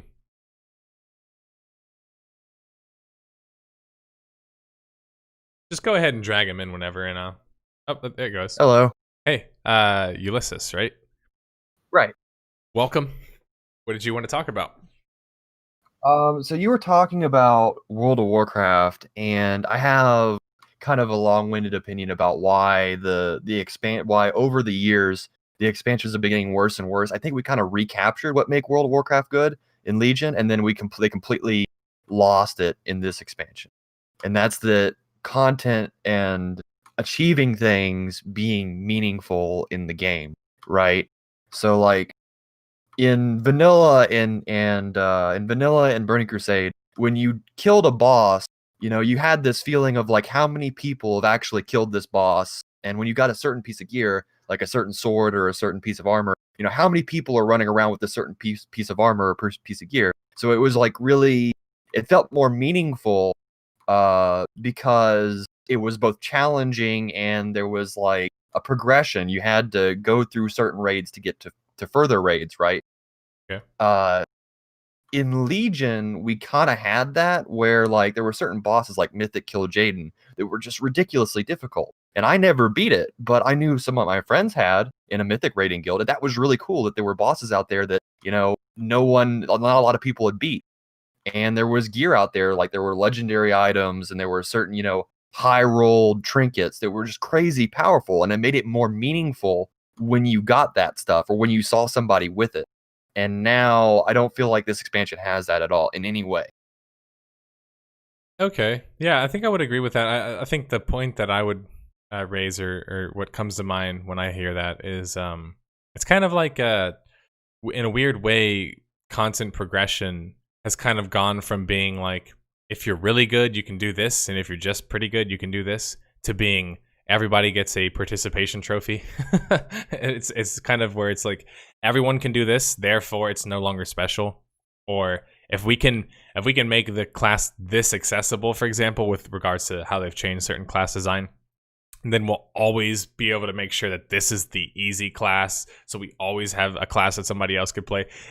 Point being is it seems like Blizzard is moving their game model to be too all-inclusive, like to allow for everybody to do everything and have every option. Ends up being everybody is the same, everybody, you know, has the same options. Therefore, there's no variety, no diversity, and no differentiation between levels of content, whether difficult or not. Right, it's less meaningful, but I don't actually think that, like, necessarily that the content itself being challenging necessarily makes it is the only way to make meaningful content, if you understand. Like, for example, one of the people in my friend group did the one of the world bosses in Legion, and he got a super high rolled Arcana crystal. And if you don't know what that is, it was like the best trinket in the game, but it came off of a world boss, and it wasn't guaranteed to roll up to a level that was very good. So now he was the person, you know, in our friend group of people that knew him that was like, oh, that's the guy that had the really crazy Arcana crystal. And, you know, ultimately that was like a, you know, a 5% DPS increase, but it made it so much more meaningful getting that piece of gear.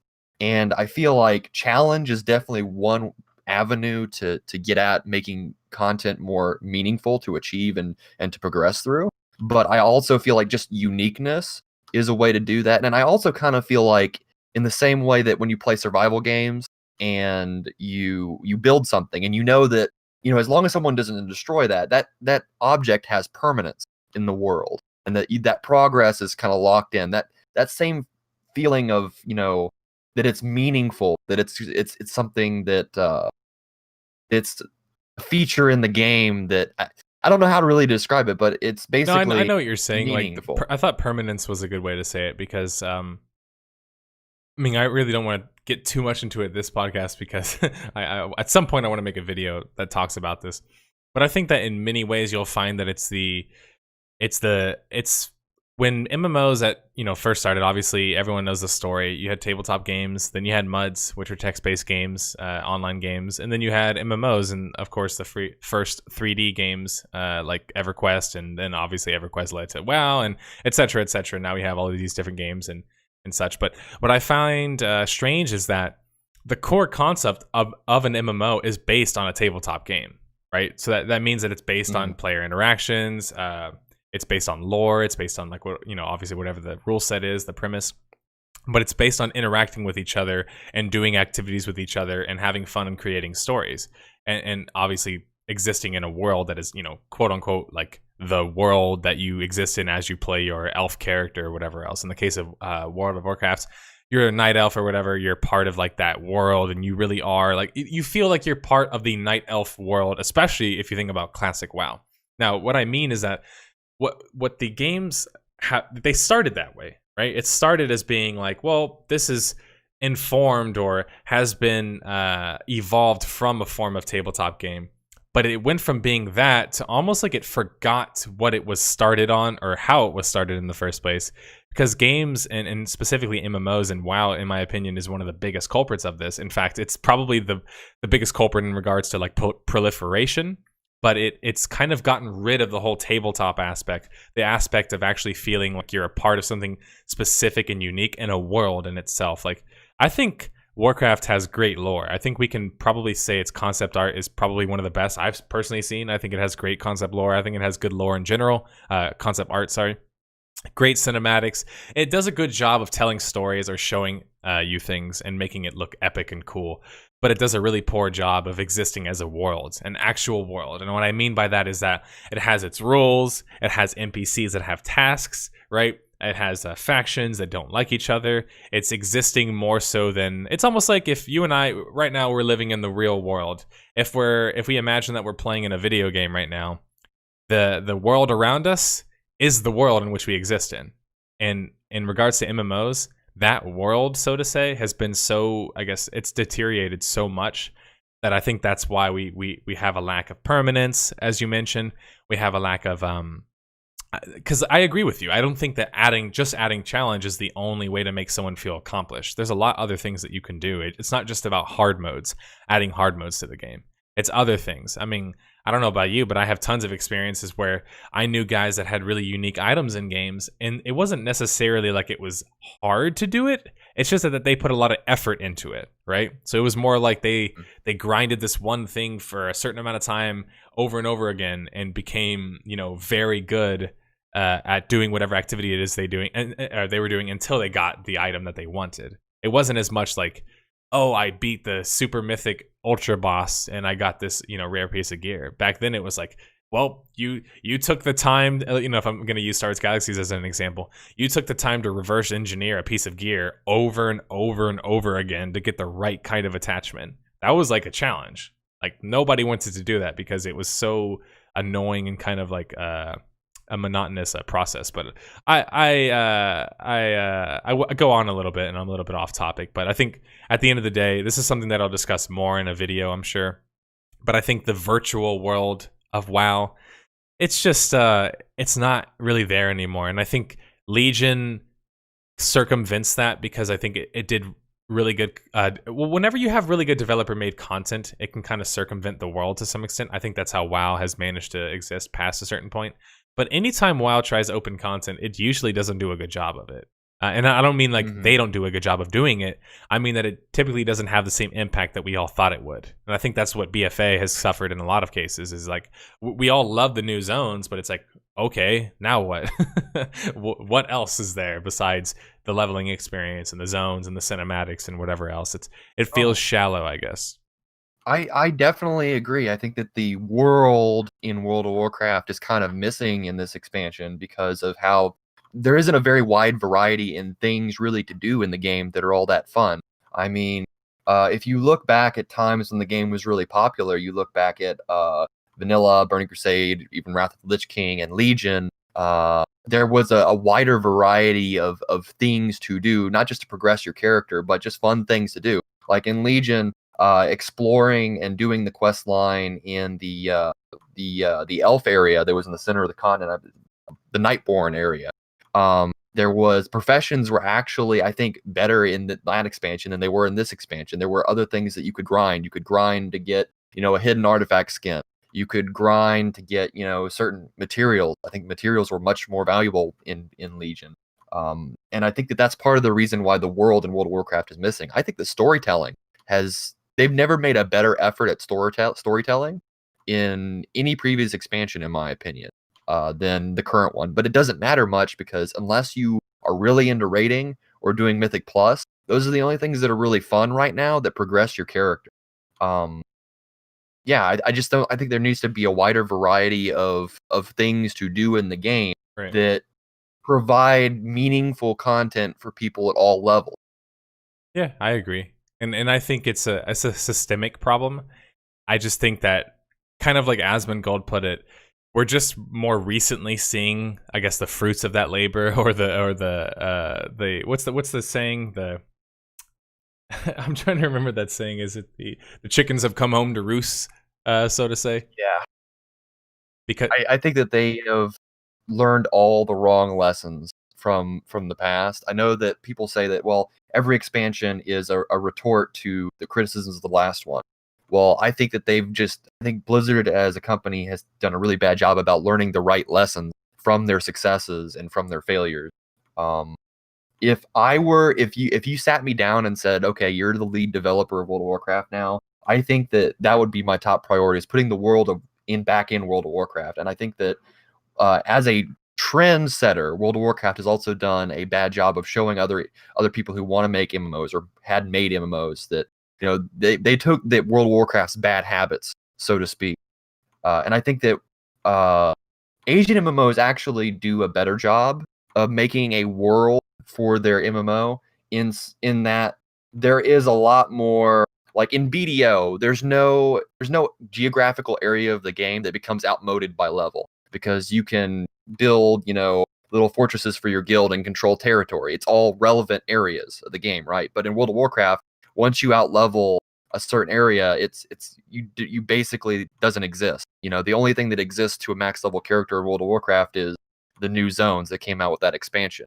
And I think that that's a mistake. I think that they should have spread the world quests out all over the entire World of Warcraft. I think that the items that drop from old mob monsters out in the world should still be relevant. I think you should still have to go farm, salt from the elementals in, Arathi Highland. Well, see, now the cogs are turning. Now you're figuring. You see how it didn't take you that long? You just put a little bit of thought, and you were like, I'm figuring out a way to make the world actually useful. And it's that's the thing, is that it doesn't take a whole lot of thought. If you and I just sit here and just spitball a couple of ideas. We just came up with one right there. Maybe make it to where you only get one sort of resource from one certain type of mob, which always makes that mob relevant in some way, or one type of resource that's in one sort of area. Like, there's a lot of things that they can add to the game that can make it to where you need to be in a certain area. You need to actually be out in the world experiencing it. Another easy one for me is kind of like the way cities work, right? Unfortunately, now it's basically 2 cities, right? Stormwind and Orgrimmar. And what if we could add different things that are relevant to these other cities, right? But unfortunately, when we added portals to everything, we kind of killed all of that, right? Now it's just like, well, we're just going to sit in Stormwind and just portal to everything, or hit our LFG, and we don't have to move, period. You could just join everything, right there in the lobby without having to worry about any of that. When it's like, that's not what we want. If we want an MMO to grow as a virtual world, we want the other cities to be useful again. And I think that it's possible to do that. It's just strange that we haven't really seen a game, at least off the top of my head, that does a good job of making old cities actually useful as well. Because that's a lot of wasted assets and time. I mean, I understand why developers don't want to create a bunch of starting zones, or why they don't want to create a bunch of leveling experiences, or why they don't want to create more cities. It's because, well, it takes resources, and are they even going to get their bang for the buck out of that whole thing or ordeal? Probably not. But they can learn how to do it in a better way, and maybe they will get that. Right. I think that's part of the problem, is like what you were saying earlier about how they're insulating themselves and only listening to the numbers. But the problem with the numbers is that data is pulled from what the current player base is doing. And the only thing the current player base is enjoying is the raids and the Mythic Plus. So of course they're going to think, oh, we need to do more raids in Mythic Plus. But I don't think that that's good at all, because they're completely ignoring all of the other players that have dropped out of the game, or only play a little bit and could play a lot more, or doing other things that could be playing their game if they had other avenues of enjoyment for it. I think that's the biggest problem with, designing by test group, but designing by data, is you've got to pay attention to what kind of data you're pulling from. And I think that they're missing the forest for the trees. Right. They're not seeing the bigger picture. Yeah, it's also like you lose the essence, if I had to use that kind of weird word in this case. It's like you lose the essence of what your game is when you rely more on the statistics surrounding the game versus actual testimony. And I know it sounds strange, because scientifically speaking, it's like testimony can be misleading, right? We all know that. Like, people can say different things, and you don't always want to listen to word of mouth. You do want to check statistics. You do want to look at the analytics or whatever else. But in the case of like keeping the same vision and like I said, essence of the game, it's very important to not only play the game, which is what many people are accusing WoW devs of not doing, right? People are saying, do you guys even play the game at this point? Because you wouldn't think that certain changes are good changes if you actually play the game, is the criticism that I think people are levying against them a lot of the times. I actually disagree with that part, because from what I understand, the lead developers, they do play the game, and they have played the game. But I think that with the leaving of Mike Morheim and a lot of the old executives that started the game, you're now seeing a company that's run by people who were fans of the game several years ago. And the fans, if you were a fan of, the game 5 years ago, maybe you were a raider like, Ian Hazzikosis maybe. And that's the only thing that you care about. So of course you're going to have a bias toward, that's the kind of content, that's the direction I should go with the game. I think that's the part of the problem with fans being developers in the game, is that their opinions are so strongly based on their past experiences with it. You know what I mean? Right. I agree with that. I think that that's a good point in regards to, like, if you joined WoW during its heyday, that also means that you have a certain kind of perspective that might be a little bit clouded in some ways, because like to bring it back to the whole virtual world thing, if you didn't grow up during EverQuest or during the time when WoW was, competing against EverQuest 2 and whatever else, you might not actually know the historical differences between the games, or maybe even what the vision of EverQuest was, or what the original vision of WoW Classic was supposed to be based on the EverQuest vision. You're not really going to have that context. So you're going to be coming in thinking, well, I'm just coming into this immensely popular game, which I very much enjoy. But you might not actually know like the historical things, which I think it's important to know historical precedent, especially when your game is, well, based on a certain idea that's kind of been deteriorated in a lot of ways. But I realize why at the end of the day, a lot of it's ease of access, and ease of access is kind of ruling right now. But I actually think that ease of access is a really slippery slope for MMOs. I don't think it's the thing that we should really look to monetize. When I say we, I guess I mean developers should look to take advantage of or monetize, because I find it as like fleeting. It's very fleeting. Again, it relies on the whole content pipeline. And even WoW is facing problems with that. Look at that. Everybody is echoing basically the same sentiments, and that's BFA seems rushed, right? I think we can all agree with that. It seems rushed, especially... It's beta for Azeroth. Exactly. I mean, people, for example, the rhetoric that I've heard around Survival Hunter, which is what I played, was that it's good enough as a class. And it's like, could you imagine launching an expansion where your class is like, it's good enough? It's like, no, like you should finish the class before. Like, it wasn't even finished in Legion either. And Survival Hunter still isn't finished. It still feels really weird and disjointed in a lot of ways. Wow. It's good at PvP. I don't know about PvE, but it's good, but it still feels like it's just like, they were like, Melee Hunter? Yeah, okay. And they just threw it on there. We're like, let's go. Well, yeah. I actually, so in my opinion, as far as like ease of getting into the game and like early on difficulty, I think I may disagree with you here. I don't know, but I think that the ideal is that it should be easy to get started and difficult to master, right? I think that's what I would say is the ideal. And the reason is because you look back at old MMOs. And you might like, for example, in World of Warcraft in vanilla, I very clearly remember one of my friends being like, I leveled a warrior, I spent 6 months leveling this warrior, and I'm doing raiding now, but I really wish I would have been a paladin because they can do all of these other things that I can't do. And it's good to be able to jump in and see whether you and not feel like you sunk all this time into something that you ultimately wish you had done something else. That's one criticism I do have of older MMOs. But it means that you are endeared to it by that time. So you may have spent all that time on your warrior, and now even though you wish you would have played a paladin, you're kind of locked into it, and you feel like, well, I've kind of grown to appreciate the warrior. I think maybe there's a case for pros and cons here, but my personal preference would be, easy to jump into, but difficult to master. Yeah, I mean, I think I would agree, but I would actually say that I think the reason why this is maybe typically a problem for some is that MMOs, at least these days, they're not really designed as much with the gameplay in mind in early and mid-game. Early and mid-game agreed. Typically just serve as like a, I don't know, I guess a temporary stage of the game that lasts.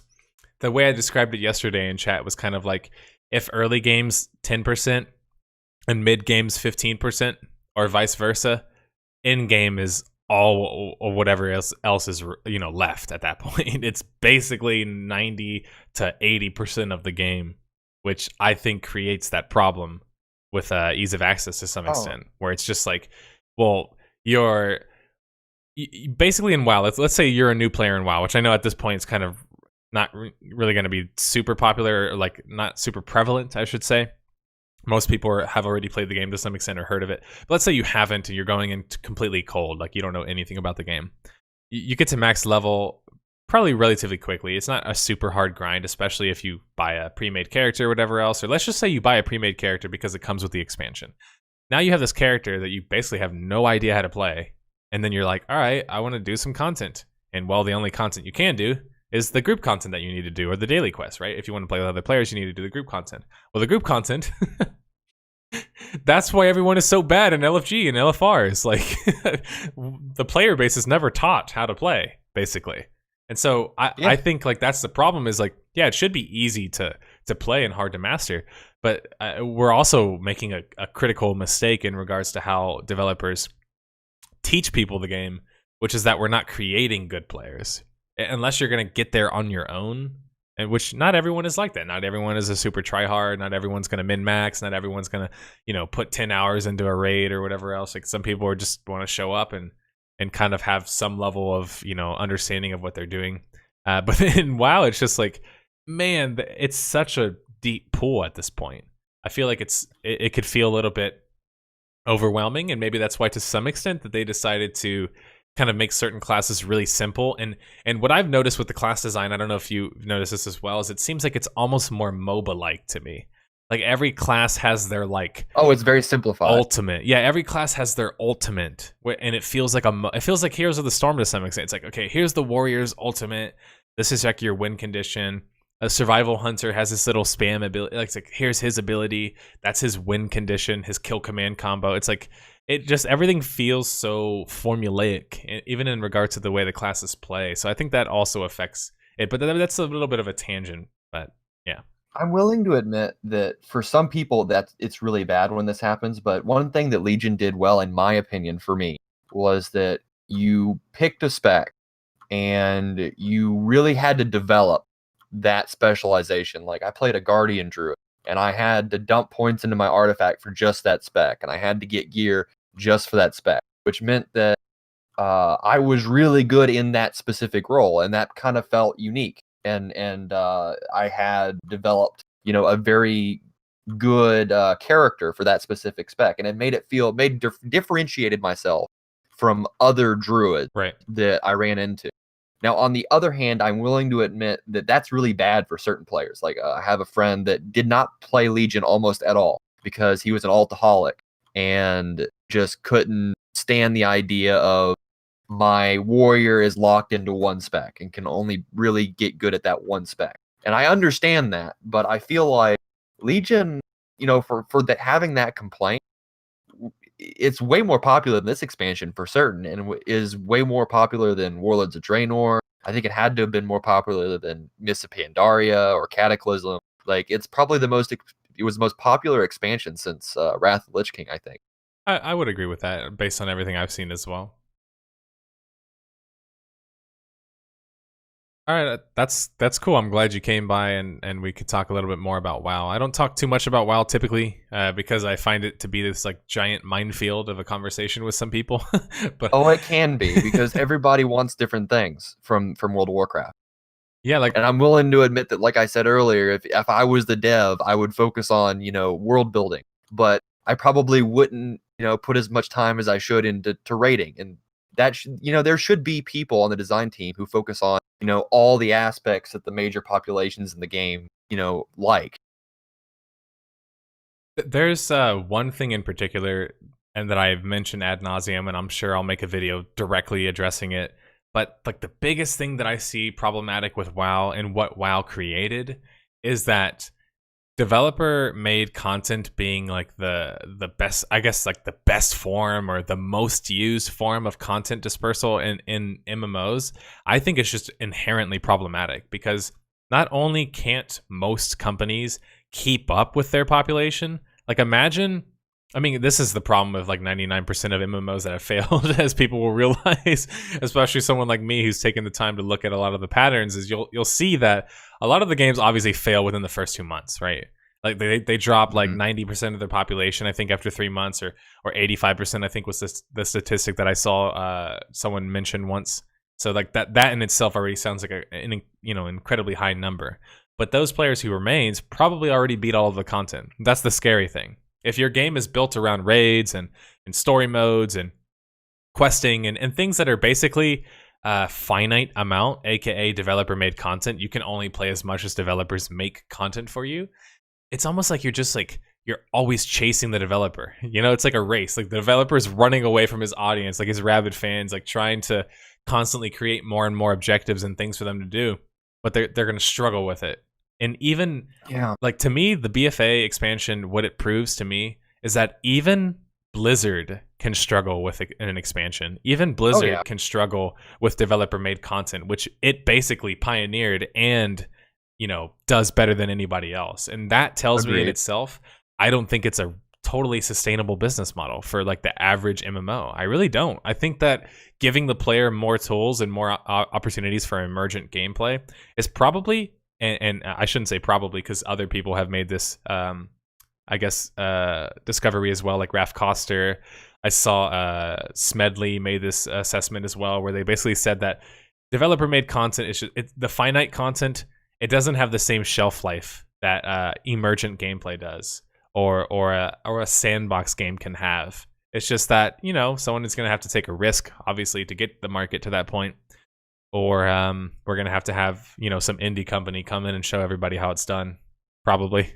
I actually have a little bit of hope left for World of Warcraft. Largely, I would like to see them just do a new MMO, but I just don't think that makes business sense for them if you're trying to make an argument to the executive team. But I have a little bit of shred of hope left, and that's in the war mode system. And I know this is a really controversial topic for World of Warcraft players, particularly PvPers. But I actually think that there is a kernel of hope in that system, because it isn't just, turn on war mode and now you can do PvP. They do have systems in place that drive people towards conflict. And I don't think it's great right now. I think it needs a lot of work, especially for sustainability.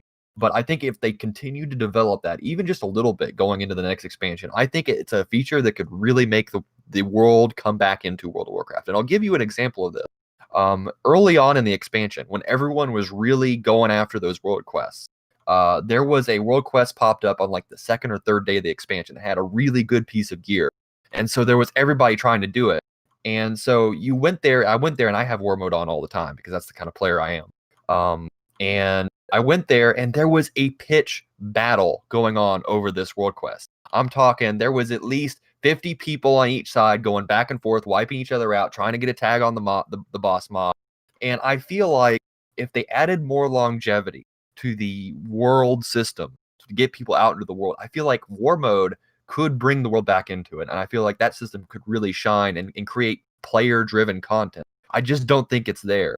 And the reason I don't think it's there is, number one, the content to do out in the world isn't compelling to do over the length of the expansion. And number two, they really got to get their back end, their system, their figured out. Like, it's too laggy, it's too hard to get an organized group into the same phase. But if they fix those two things, if they make the world content better, and they get the back end sorted out so that it's a smoother experience, it's easier to just jump into with friends, I feel like that could be a really great source of player generated content. Yeah, I'm going to disagree slightly in the sense that I think that, although I think kind of in the same way that you think that war mode in a way kind of seems like a beacon of light, but I almost see it as like a fool's gold, if I could describe it that way, where I think that it's certainly a fix, and it's certainly a change that needed to happen, or is a positive change. But currently, as it's implemented, it just feels like a Band-Aid feature, where it's definitely, it's not fully fleshed out. And my criticism or my view on why that's the case is probably based around the fact that I just think that the container itself is a little bit flawed. Like, they're really going to have to. I mean, how are they going to divorce people away from LFG mindsets? By introducing incentive in the world, right, to some extent. But that's not going to be easy. When you can do all of that stuff, or do the majority of the content in the game by not having to move around and not have to go to certain areas and do content like you were describing, and engage in PvP, especially if you don't want to, it just seems like it's easier to just kind of still rely on the old school LFG, I'm sitting in the city, experiencing the game kind of mechanic. I personally think it's going to be a very, very hard process for Blizzard to essentially like untrain people from that kind of mentality. While I agree with you that there is an established culture in the game that they're going to be hard, it's going to be justify, trying to upset those players. But that's why I think that this goes back to what I was saying earlier about, if you only like, the rating in the Mythic Plus, you're happy, and otherwise you're upset. There has to be content for every kind of player, at least a little bit, in an MMO, I think. And I think that having a system which you can just sit in the city and, queue into your content, that's fine. As long as you also have content for the people that want to be out in the world and engaged with the world itself. I think that those aren't mutually exclusive. And I think that they just need to do a better job of providing for both those sets of players. But I agree with you. And it's certainly easier to make content, and cheaper and more cost effective to make content for those people that just want to sit in the city. And I think that's the biggest problem. I also think that to split hairs a little bit in some ways, like I think that The reason why I say it's problematic is that because if you do allow for that other stuff, I think that it's always going to impact the other side of things. So it's kind of like how people joke about, oh, how did flying mounts kill world PvP, lol. But it's like, if you actually get into the nitty gritty of it, you kind of realize that it does kind of hamper things. Like when you allow someone the ability to traverse, the y-axis and fly around and avoid things, it does introduce a lot of problems. And slow changes like that over time, I think of I guess are what have hurt WoW in regards to its world. Like, for example, the introduction of LFG, the introduction of cross realm, the introduction of what I just mentioned, flying mounts, the introduction of portals, instant travel, different instances. Like, these things on their own might not seem that bad, but when you look at them, I guess, in totality together, that's what kind of makes me, I guess, skeptical that they could kind of resurrect that open world feel or the world itself, the world of Warcraft, like that really great world that I think most people enjoy of Warcraft. That I played Warcraft 1 and 2. Like, I'm one of the weird people who actually played those games, apparently. Oh, me too. Yeah, and I love those I grew games. up with this game. Right, exactly. Same for me. But it's just like, it feels like it's almost like counterproductive to some extent. It's kind of like arenas, right? Let's talk about arenas. Arenas and BGs, the reason why they became the de facto way to PvP was because they offered the greatest reward. So yes, to some extent that can be fixed, right? You can add more rewards back to open world PvP, honor levels and whatever else like they're trying to do to some extent, which I'm sure they're not done yet with. They're probably just introduced like a precursory like system or whatever else in the meantime, and they'll probably flesh it out at some point. I just think that why run around for the chance of open world content that's maybe incentivized, right? Generally, right now, it's not entirely incentivized yet. That's kind of what we're like postulating. Maybe they could do that, but it just seems like my time's better served for me joining an arena or a BG or a rated BG, especially getting gear right now. I'm going to do a rated BG as a PvP player. And so, like, a lot of these issues combined together on their own, none of them are big enough to defeat open world PvP or PvP, nor the world being, I guess, a good world. But all combined, I think, can certainly compact, or I think compact's the word that I'm looking for, the issue. This might be a double hot take here, just because I agree with you that flying has been horrible for the game, and that specific feature, I think is like a game change, a game breaker, or deal breaker, I should say, for creating meaningful world content. However, I don't think it's impossible to create. I think it's maybe difficult, and it may be a hard sell if you're a game dev, but I don't think it's impossible to create, a system whereby I can queue for my BGs and my arenas and my dungeons, but then, maybe the world quests out in the world provide an equivalent reward insofar as that, like, for example, and this is the other hot take, is that I actually like the RNG nature of the rolling system for gear, and a lot of people don't. Oh, God. God. The reason I like that, I know. Let me explain, then you can tear me apart if you want.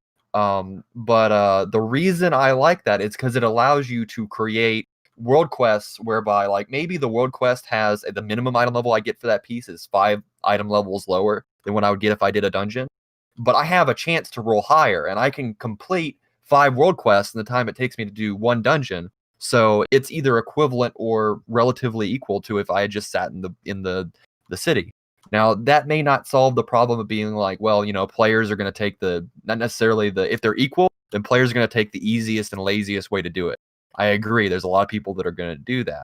But I think while it's difficult, I don't think it would be impossible to create a system where both of those systems can coexist. Now, I do agree with you, however, that certain things are deal breakers, like the flying and maybe the portals to a certain extent. I think that some portals are okay, but I definitely agree with the way portals are set up right now. Yeah, so I think that, I mean, it's kind of a hot take to some extent, but I think that when people talk about RNG, it's not like we're against RNG, period. I mean, most RPGs are RNG, especially in regards to the way loot works. I think it's more so when people think that RNG is on top of RNG, on top of RNG. They're just like, you're just doing this arbitrarily. When it becomes really complicated, certainly. But as long as people clearly understand what the inputs and outputs are, like they understand that if I do this world quest, I have a certain percentage chance for it to get to the eye level that I need. Like that can certainly be frustrating whenever it's like, well, this item theoretically could roll up to a level that's useful to me, but I don't know how much that is. And it's in truth, it's probably so minuscule that it's not worth doing.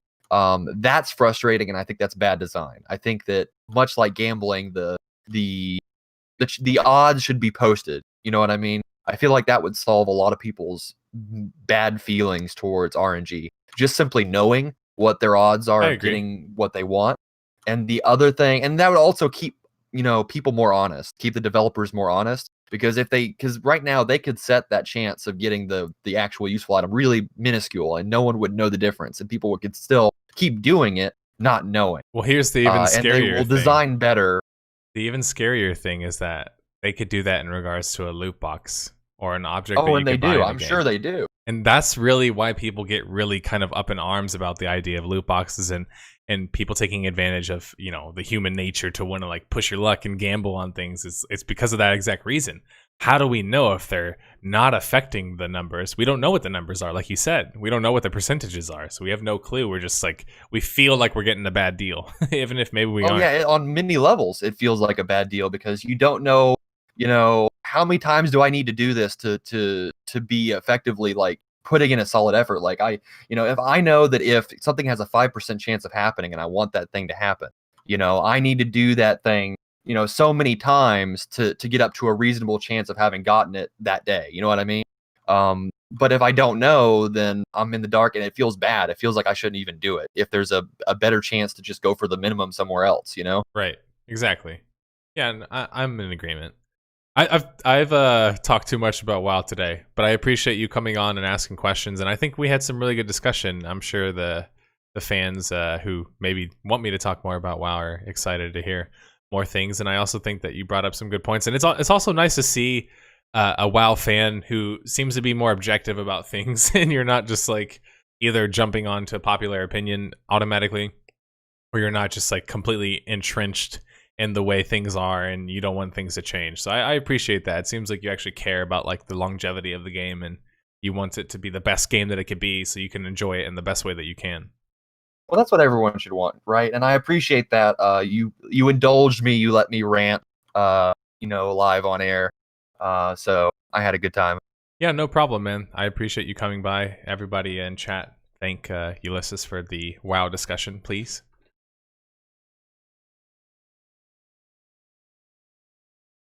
I'll go ahead and move you back into the channel if you want to talk to those guys, because they'll probably talk to you some more about things. All right, no problem. Later. Thanks. All right, guys. We talked a lot about WoW today. I'm surprised by that. For people who know me personally, like, wow, you never talk about World of Warcraft. Well, there's a lot of reasons for that. I guess I should say at some point I want to do like two major videos on the game, right? There's just so much to talk about. It's such a good game to talk about because there's so many lessons within it, right? And surrounding it, I should say. I haven't played WoW in years, but that was great to listen to. Thanks, man. Thanks, Goosey. I'm glad you like to listen to that because sometimes I feel like I'm encroaching on other territory when I talk about WoW. All right, so another soapbox topic that I wanted to talk about. I won't go totally into it. I was going to ask one of the questions this week as to what a virtual world is, but I think I'll wait until next week to talk about that one because we kind of talked about it a little bit this week, but I'm also trying to figure out if I should put that in a video or something like that. But I'd love to have a couple guys on to talk about what a virtual world is and that sort of thing. I think that'd be funny. Maybe a panel at some point. I love the idea of having a panel, but again, you run into problems with timing and such. So it's like if I were to do one with other guys who are interested in MMOs, like Lazy Peon, Fever, and who are a couple other guys off the top of my head. Those are some big MMO guys, but there's other guys like XP Gamers that I would like to talk to at some point. Those are some guys that would be fun to talk about, like on a panel of sorts. I'd love the idea of like a panel where we just all come from different backgrounds and opinions and we just talk about MMOs. But obviously, it'd be really cool to find other YouTubers who do that, so I could collaborate and also put my name out there, put their name out there, but also kind of create more of. I was talking about this with Super Mugen yesterday, but I'd love the idea of being able to have a panel as like an MMO community where we just talk about what does an MMO constitute? Like the word MMO, like what is considered massive? How many players is that? Other things like when is a meta good? When is a meta bad? Is class selection currently right now so limited because of our technology? Or, you know, there's so many other questions to ask for sure. All right, so one of the topics that I wanted to get to today on the soapbox up here is how do I determine if a game is dying? And this is basically going to be explaining my Death of a Game series. Again, I've done this before in a small way. I won't go super heavy into it because I want to make a video on it at some point. But basically, how does Nerd Slayer determine if a game is dying, dead, or is going to be featured on my series, Death of a Game? First, I think it's very important I describe what Death of a Game as a series. You still got an outstanding question? Oh, yeah, well, we can get to that at the end of the call-in segment. How do I determine if a game is dying or not, right? How do I come to this, I guess, conclusion? And I'll explain my reasoning from the very beginning, right? So there's a couple things that you have to take into consideration when you consider a failure, right?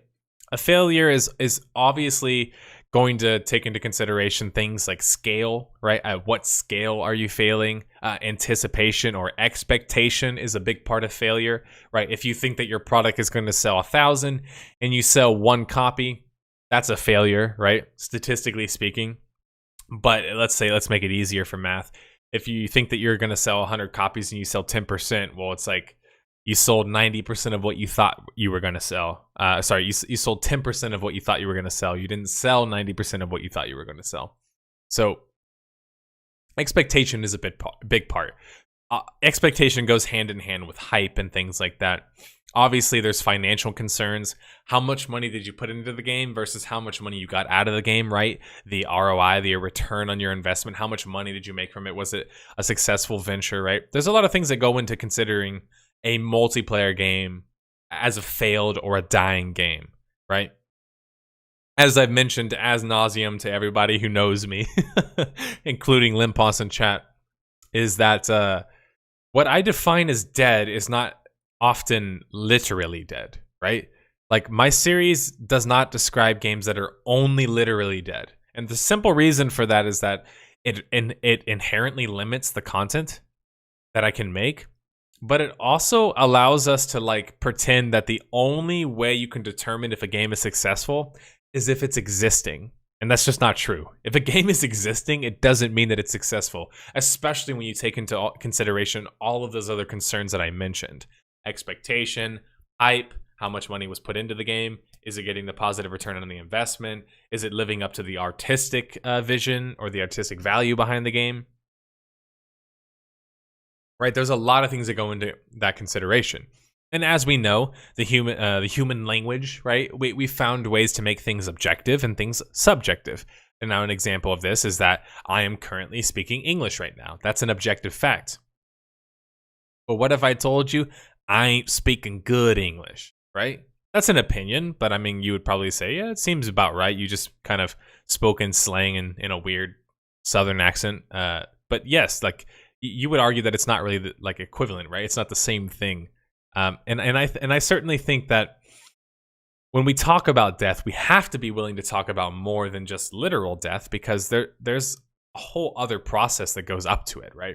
When you look at a game that's dying or in the process of dying, you can see signs of this, right? There's patterns. There's things that you can observe. There's clues, right? Like, for example, someone might ask, how were you able to make a video on WildStar right before it shut down, like a month or two before. How did you know?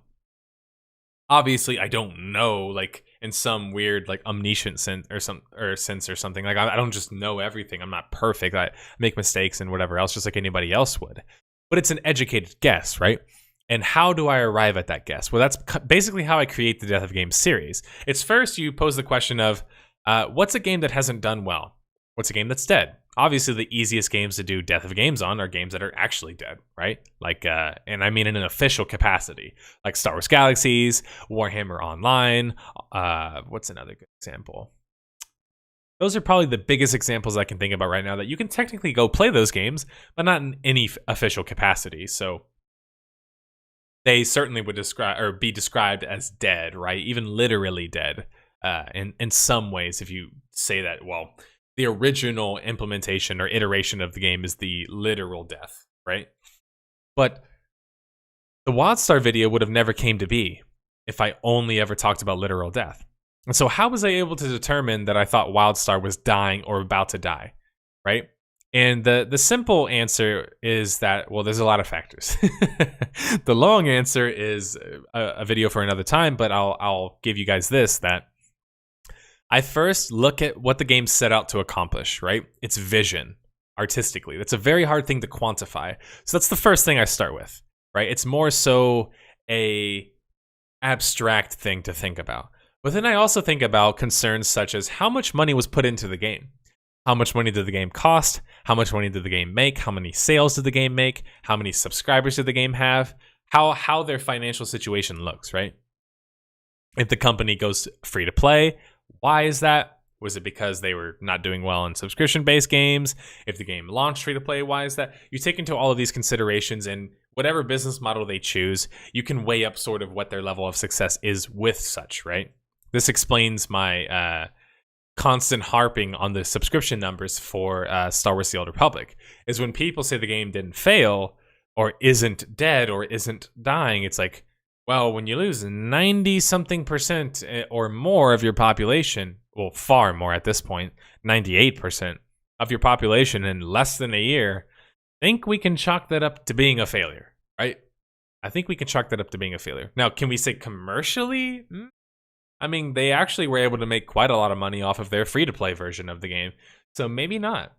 But other things you can pay attention to besides just financials and expectations is also in regards to the way the developers or publishers treat the game. And what I mean by that is that you're not going to be waxing poetic and constantly advertising a game that you think is shit, right? This is typically why when a game is not doing so well, the publisher isn't giving it a spotlight, which is strange, right? Because you think the publisher would utilize its platform to try and big up the game, but they almost seem like they're like, all right, developer, you're fucking up. We're just going to pretend that that's going on over there and we have nothing to do with that, right? Publishers don't really want to associate with games that are failing because they're a publisher. They publish games. They don't want that negative stigma to be on them or whatever else. So you can kind of see the way that companies act in regards to their games. And an easy way to, I guess, explain this as an example is when you look at WildStar, right? One of the biggest points that I made in the WildStar video that might have gone kind of unnoticed by people is that I said that WildStar most recently was relegated to the other revenue section of the financials, which basically means that it's not making enough money to be impressive to make your shareholders happy or your stock people who want to buy stock or whatever else, right? It doesn't look sexy, so they put it in the other section, so it still counts as revenue, but they're not going to tell you what the lowdown is, right? What the exact numbers are. It protects their image, right? It makes sense, right? Well, that's an easy way to determine whenever a developer publisher in this case, is kind of looking to get out of the business of a game, right? When they no longer want to kind of talk about how much money the game's making in particular, that means that it's not doing well. And it's no surprise, I've showed you guys many times in my videos different financials concerning NCSoft, and WildStar was not doing well and was never doing well, especially relatively to the other games in the stable of NCSoft. Guild Wars 2, Guild Wars 1, Lineage 2, Lineage 1, Blade and Soul, and those are probably the biggest off the top of my head, I would say, in the stable of NCSoft, right? So these are all different ways that I determine if a game is dying or basically on its deathbed. Now, technically speaking, could the game continue to exist with a meager or minuscule existence. It could, depending on the financials, right? If having a skeleton crew working on your game who barely makes any new content, who kind of just adds balance changes and gameplay fixes and bug fixes and whatever else, that can happen. That can go on for some time. I mean, many games have had this treatment where they have a skeleton crew. There's no new content, no new expansion, no big content patch or whatever else, but they kind of just keep milking it until it just sort of like fades into obscurity. Now, is it fair that I wait, I don't know, years and years for that game that has a population of 5 people? By the way, a real example, a 5-person game or a 5-person lobby or peak time, and I only wait until it's literally dead. You see how kind of silly it sounds once you start to think about, well, the human language, right? in this case, the English language, right? English language is that, not saying that English is the human language. There's a lot of human languages, but English is one of those languages. Point being is that when I say, man, this place is dead, I don't mean literally dead, right? When people say, man, this place is dead, this restaurant's dead, they don't mean that it's literally dead. It's an inanimate object. It can't be dead, right? What they mean is that it's not as great as they thought it would be, right? It's not living up to the expectations, or it's just kind of boring, right? So we can, again, describe subjectively as well what is considered dead, right?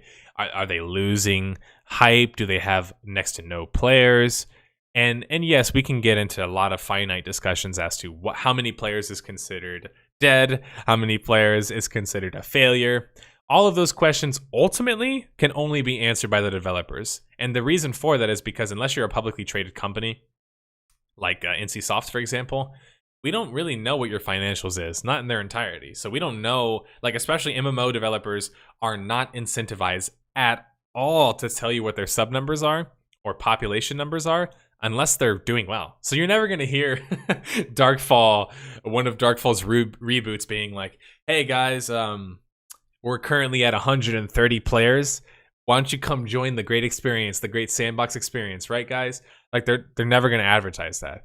But WoW is going to say, we have 10 million subscribers, or ESO is going to say, we've had 100 million registered accounts, or whatever the heck they say, 10 million registered accounts, or 20 million registered accounts. And Final Fantasy 14 is going to say the same thing. We have 20 million registered accounts. We have 100 or a million people were playing during Storm, whatever the heck it was called, expansion. I can't remember off the top of my head, and I'm not in the mood to talk about Final Fantasy 14. But you guys get my point. It's a process, right? Determining if a game is going to be dying or is dying, it's a process, or company, I should say as well. It's a process, but ultimately, I try and let the facts speak for themselves and then give my criticism, right? I like to say, here is the evidence. Here's the developer saying the game was a flop. Here's the developer saying it wasn't very financially successful. Here's the developer saying that they didn't accomplish what they wanted to accomplish. And then here's me also saying it in a different way, usually, right? That's what I try and communicate with my video is, here's what actually happened. Here's where the developer falls into this, where the publisher falls into this, and here's where I fall into this, right, in regards to my criticism. And then, of course, there's a layer around that, which is kind of like you as the viewer are viewing that, and you're kind of like, this is my view of it all, right? That's why I really try and tell a story, is how I describe the Death of a Game videos, is I'm telling a story, right? I'm telling the story of a game or a company. It's not meant to bash games. It's never been meant to do that. It's not meant to bash companies. It's not meant to lament and get really happy about failures or anything like that. It's about telling a story, right? And telling as accurate as a story as they possibly can. So that's what we try and do with Death of a Game. And I feel like I have to explain this sometimes, because sometimes I get comments where it's like, why don't you do more videos? Well, because it takes like a week to research and a week to write and a week to edit or whatever it is, right? It takes a lot of time to put into something of that kind of stature in order to have a good quality product, one that I'm proud of, like with the Telltale video, for example. But I also wanted to bring it up because this will segue into my next point and my final point of the soapbox, and that's, we kind of need to change the way that we formulate arguments. I think it fundamentally, as a species, right, as a human species, or even just the gamer, if we're going to kind of look at our little bubble, we're in a bubble to some extent, right? We're in the gaming bubble. The way that we formulate arguments, it needs to fundamentally change. Now, all of it, at the end of the day, this could just be completely ignored by people. It's not going to change everything on a grand scale, but I just figured it'd be worth talking about to some extent. My problem with the way people that, kind of formulate their arguments. One of these, or I guess part of the criticism, is behind the whole idea of when you don't like something, you don't have to explain why you don't like something. This is a really poisonous bit of culture that I've seen more so recently. Somebody will say, I don't like something, and then you'll ask them to explain it. Oh, I don't have to. It's like, yeah, technically, you don't have to. But how can I take anything of what you say seriously if you're not willing to explain yourself, right? And this is the vast majority of comments that I get on YouTube. This is why people hate YouTube. Because you spend 40 minutes in a video explaining something, and one dude shows up, the Chad Lord or whatever, shows up and says, and I'm not even kidding, this is a real quote. Let me find this for you guys. I'll show it to you on screen so you'll realize that I'm not being absurd. Hey, check out. We're going to look at some juicy YouTube comments today so you guys can see the type of stuff that I have to get through and why I think people are just so terrible at formulating arguments, because as emotions get involved in things, people aren't so good at explaining their positions. They're also angry at you if you disagree with them. What I found to be true in the past week since I've made my WoW video is that, hey, you can talk about things, you can have your opinion, just don't dislike what I like, all right? All right, content creator? Don't you dare dislike what I like. Or if you do, then I don't want to hear your criticism. But hey, if you talk about other things that I don't like, by all means, hate those things all you want. Like, it's all good, man. Like, that's what I've encountered. But check out this beautiful comment that I got on my Guild Wars 2 video. I've never really listened to a guy who has never had sex. Interesting. This is why I described this guy as Chad Lord. Steher, the Chad Lord, made it a point to come onto my video and tell me that that's how somebody sounds when they don't have sex. All right, so now the Chads are picking on me. That's great. But then I also had this one. I had this guy speaking for all of World of Warcraft, all of the developers, everybody. He says World of Warcraft is not PvP. It never has been. You should you should most definitely go to some other game. We don't want you in ours. So not only is he speaking for everybody, he's telling me I'm not wanted, right? These are the kind of arguments that I get. You are a ganking asshole. Nobody cares why you quit the game. All that matters is scrubs like you are gone. This is in regards to my Albion video. Gankers are scumbags. Get this garbage channel off of my suggested list. By the way, never ganked, never suggested ganking in the video. Only mentioned it actually as a problem systemically. Not that I personally partook in it. But that's the kind of thing is like... I know some people are like, really? You're picking the worst of the fucking YouTube comments here. I bring this up as a clear example to show you guys that I deal with a lot of drivel, right? And I have to... In order for me to deal with this, I block people immediately. When they say shit like this... Well, I kept this one up because I thought it was funny, but I block people when they're either downright insulting or completely fallacious in some way, right? And usually if they don't explain their argument, those are three telltale, pun intended, signs of you're going to get banned on my YouTube channel. And now the reason why I brought this up is that a supporter of ours, someone who watches the podcast and likes to watch and engage in my content, linked to me this really funny thread that I really want to... A Chad Lord is basically... So a Chad is a guy who, right, is the bro. He's the one that gets all the sex, and the virgin nerd in this case is obviously the virgin. So the Chad Lord, he's the Lord of Chads. But anyway, I linked this thread, and I'll show you guys on screen. Sorry, I'm a little bit all over the place here. Don't hack my emails, please, Nigerian princes. So someone linked this to me, and it's some guy saying, my comment might have been blocked, hidden on Nerdslayer's new video. Why I don't play World of Warcraft Battle for Azeroth. And so I don't exactly know 100% what this guy said. Because obviously I very clearly blocked the guy, but let me try and piece together what this guy said, because I think he linked the image. Let me make that bigger. He wanted to show us a screenshot in which he felt that he was completely vindicated. I was silencing him. I wasn't being fair to the guy, right? I'm a Nazi. I'm looking to destroy communication or whatever else. Well, let's see what this guy actually said.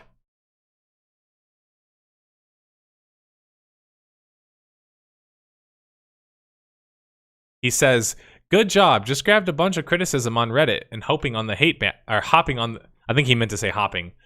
Sorry, let me show this on screen. Hoping on the hate bandwagon. I don't even like the game as its current state, but this video is just bad. This video will. It was cut off. Oh, he also says, I don't think you actually played the game. It seems unprofessional. None of the footage is yours, which, by the way, is something that I've explained to you guys. When I make my low-effort editing videos, I typically rely on other people's footage. And it's clearly outlined and showed in all of my videos. I also rely a lot on cinematics and developer videos, so I don't have to give, almost said give consent. Things are getting weird today on the podcast, but I meant I don't have to tell the developers of WoW that I'm using their WoW video, right? But this has been well established with my kind of why I don't play videos. They're I don't know if you guys have noticed, but the person who edits the Telltale video, for example, the Death of a Game video, and the person who edits the why I don't play video or my random bit of editorial, I guess 2 cents that I wanted to add on a certain subject, they're not the same person. One is me, the one that requires little to no editing, as this guy points out, and the other one is an actual professional editor. So yes, unfortunately, I can never contend with his videos. But yeah, basically his point was he was saying, good job, grabbed a bunch of criticism, blah, blah. Like, basically, he never actually debated any of the points that I made in the video, right? I think the only thing that he mentioned that I'll slightly agree with is that, technically speaking, Azerite armor isn't completely RNG, right? Technically speaking, it isn't. I know that confuses some because they're like, wait, everyone always talks about it being RNG. It's not technically 100% RNG. It's RNG. But it's not 100% RNG, right? You know what piece of gear is going to have what type of trait, which is a mistake that I made in the video, and I didn't do a good job of explaining that. But I also pinned that comment, just so you know. I pinned the comment where somebody made that claim that Azerite armor actually technically isn't completely random. I pinned that so people would realize that I realized my error. But point being is that when I go from getting comments like, lol, you're a ganking meanie, we don't want you to play World of Warcraft. You're a virgin, nurgin, whatever else he wants to call me. Or some of the other great comments that I get. This is whining. A guy comes to a guy comes to a video game journalist or a pundit, whatever you want to call me, personality, whatever you want to call me, and then makes a comment, right? And then you see, I respond here, and what I'm trying to illustrate to this guy is that if you post on somebody's video that you disagree with them and you seem so vindicated in your disagreement, like you're just like, I completely disagree with you and I know exactly why I disagree with you. Really? Why? Well, you said you don't like the game, and I just think that you shouldn't be saying that because, it's mean and... Wait, but what part was I actually wrong about?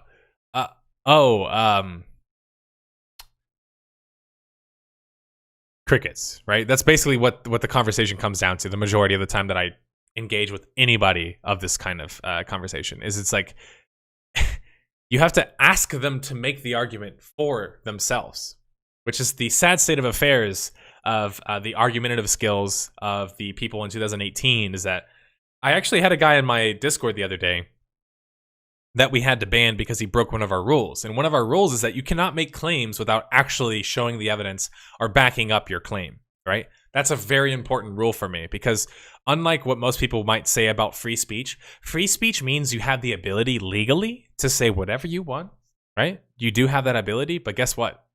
I don't have to listen to it. I don't have to put up with your shit. So if you insult me, I don't have to listen to it. I can just ban you, right? I don't have to, nothing says that I have to listen to your criticism. But, as you guys have probably realized already, I'm afflicted with the problem of trying to understand people. So I genuinely read all my comments and I try and understand people. But obviously at the end of the day, you kind of realize people are either going to argue in bad faith or don't really want to argue and just kind of want to be emotional about something. And so I think the way that we formulate arguments, to bring it back to my theme, it certainly needs to change, right? Just for my viewers, if the 20 of you guys who are, the 31 of you guys who are watching right now, if I could just speak to you guys directly, if I could look at the camera and just speak it to you guys directly, what I would say is that if you dislike something, first think why, right? Why do I dislike this? And then think, is this a game breaker for me, right? Is this like a deal breaker, so to say? If not, okay, so then what other things why do I keep playing the game besides that, right? If it's a big enough issue, but it's not game breaking. Like you take into these things into consideration, right? And so let's say you go into a video, you watch a video, and you disagree with the guy. When you say that you disagree with the guy, right? Like whatever his premise is, maybe you have a really good reason to disagree with him. When you say that, right? When you're like, I disagree with you, that's totally fine. You're still existing in what the confines of a normal conversation can be. You can disagree. I can agree. We can have a conversation. As you saw me and Ulysses just now in chat, you probably don't think that I'm somebody who can't take criticism, right? I can take criticism. The guys in my Discord beat me up all the time. That's okay. That's what it's there for, right? If I make a erroneous claim, I need to be corrected in order to uphold any sort of like journalistic integrity, right? But just, I implore you guys, when you don't like something, know why you don't like it, okay? Don't be that person who's like, whenever your friends are asking you to go to a restaurant, and you're just like, whenever they give you suggestions, It's like, why? Why don't you want to go to that place? What you'll find is that sometimes your criticisms aren't really merit, or are based on merit. Like, they're not really, what's the word? As credible as you might have originally thought, right? Under closer examination. Or maybe by actually voicing what your opinion is, the other person on the other end of the spectrum, the other end of the conversation, because it's a two-way street in this case, me and my viewer, if you don't tell me what you disagree with, I don't know what you disagree with. And so therefore, if you're just going to insult me, I'm just going to block you. So if you actually want me to read your criticisms, which I know most of you guys in chat have talked to me numerous times, you know that I'm very approachable. You can message me, you can email me, you can at me, whatever else that you need to in order to discuss whatever you want to discuss with me.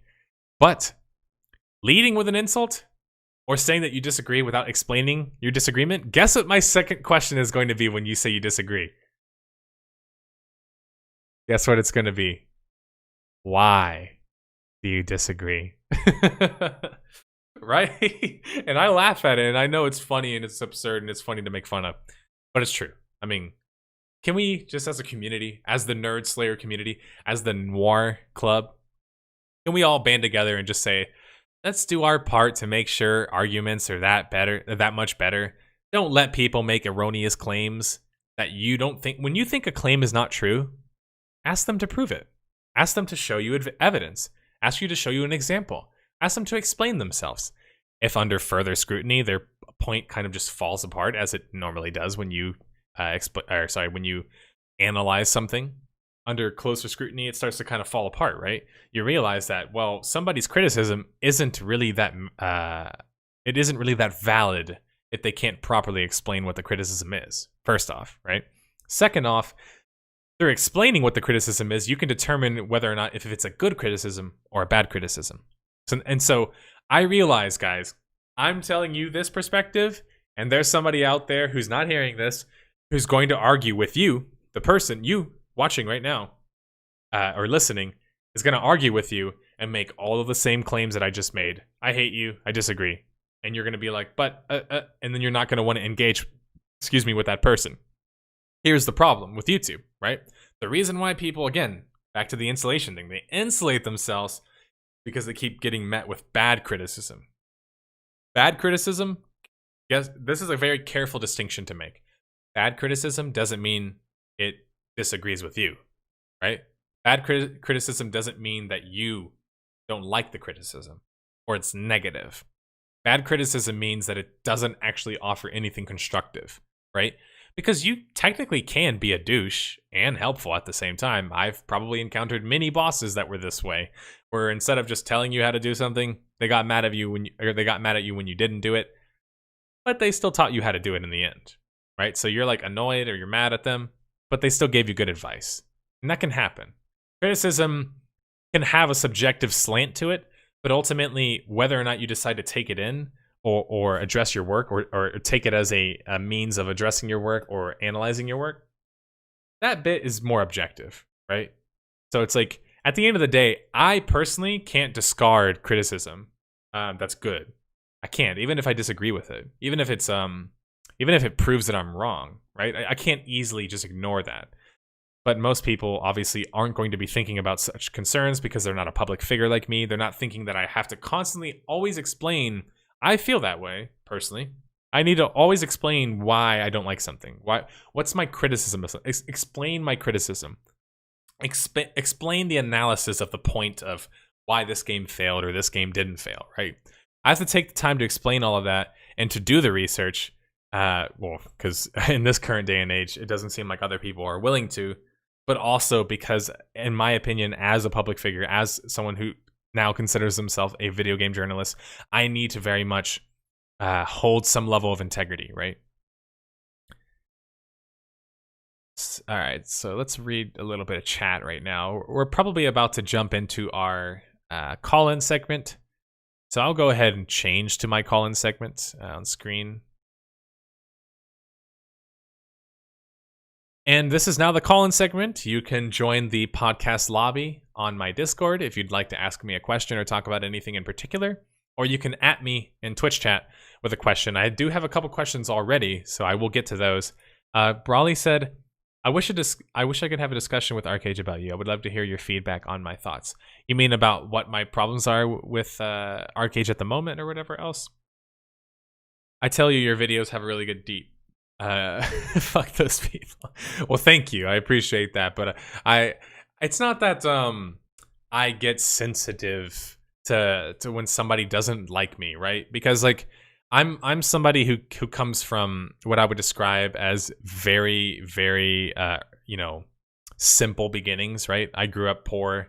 I certainly grew up fighting a lot. I took to martial arts at a young age to protect myself. I always felt like I was threatened whenever I was out and around. I grew up in. I've shown Ludens on the map where I live, and he'll tell you if he's still in chat. It's not so good of a crime rate. So it always kind of made me a little bit more hostile to people who I don't know. I'm always trying to explain people, understand them, analyze their motives. Why are they doing things, right?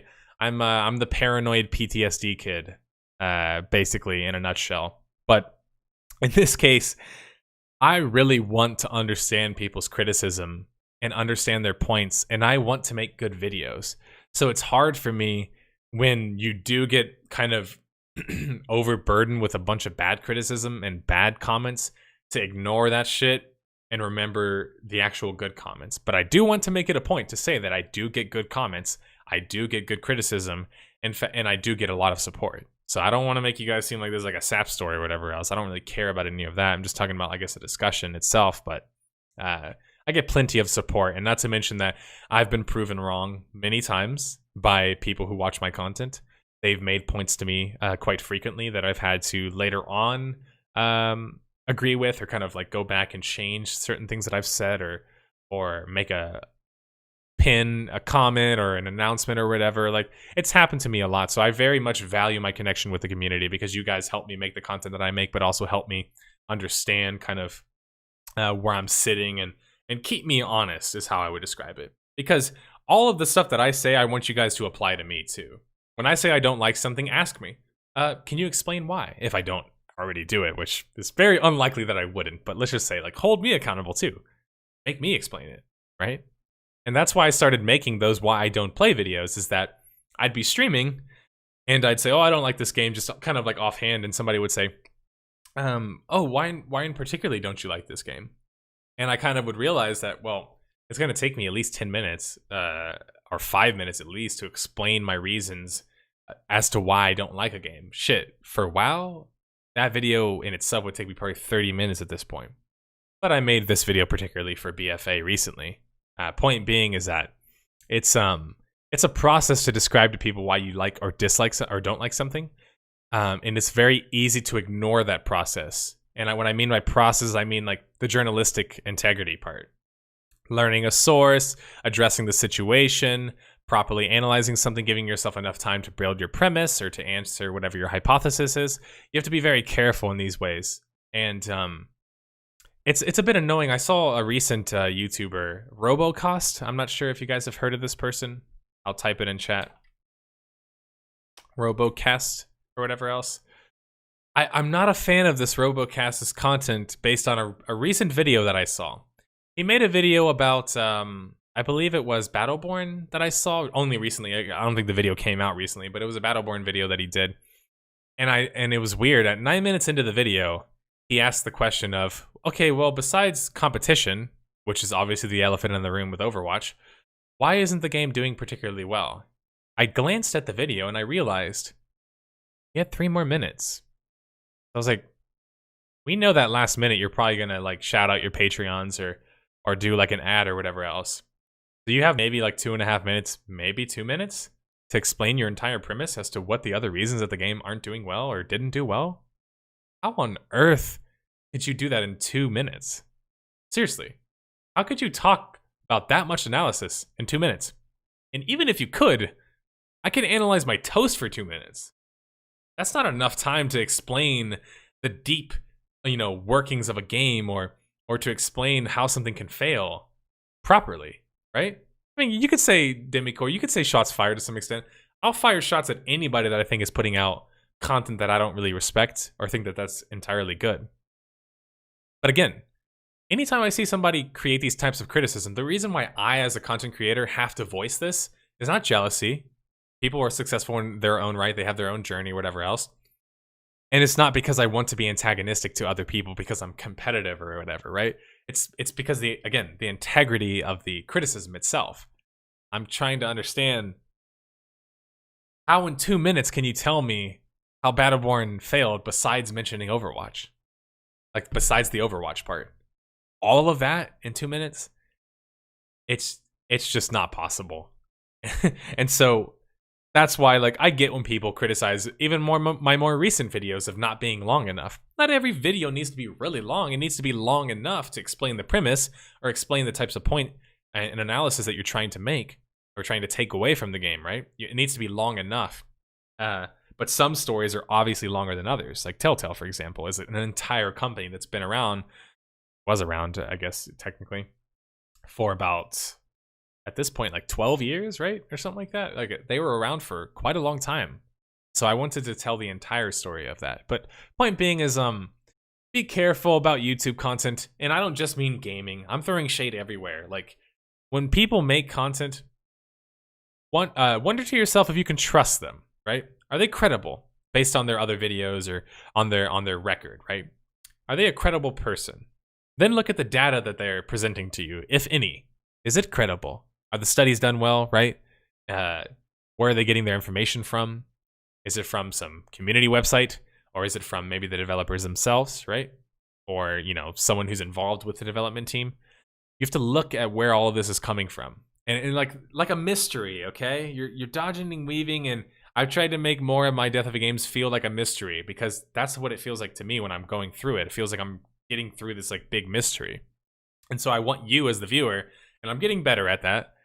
We're thinking about maybe doing clues or something like that in our videos, but we'd like to add more ways to interact with you, the audience, to feel like you're also kind of making your own intuitive leaps.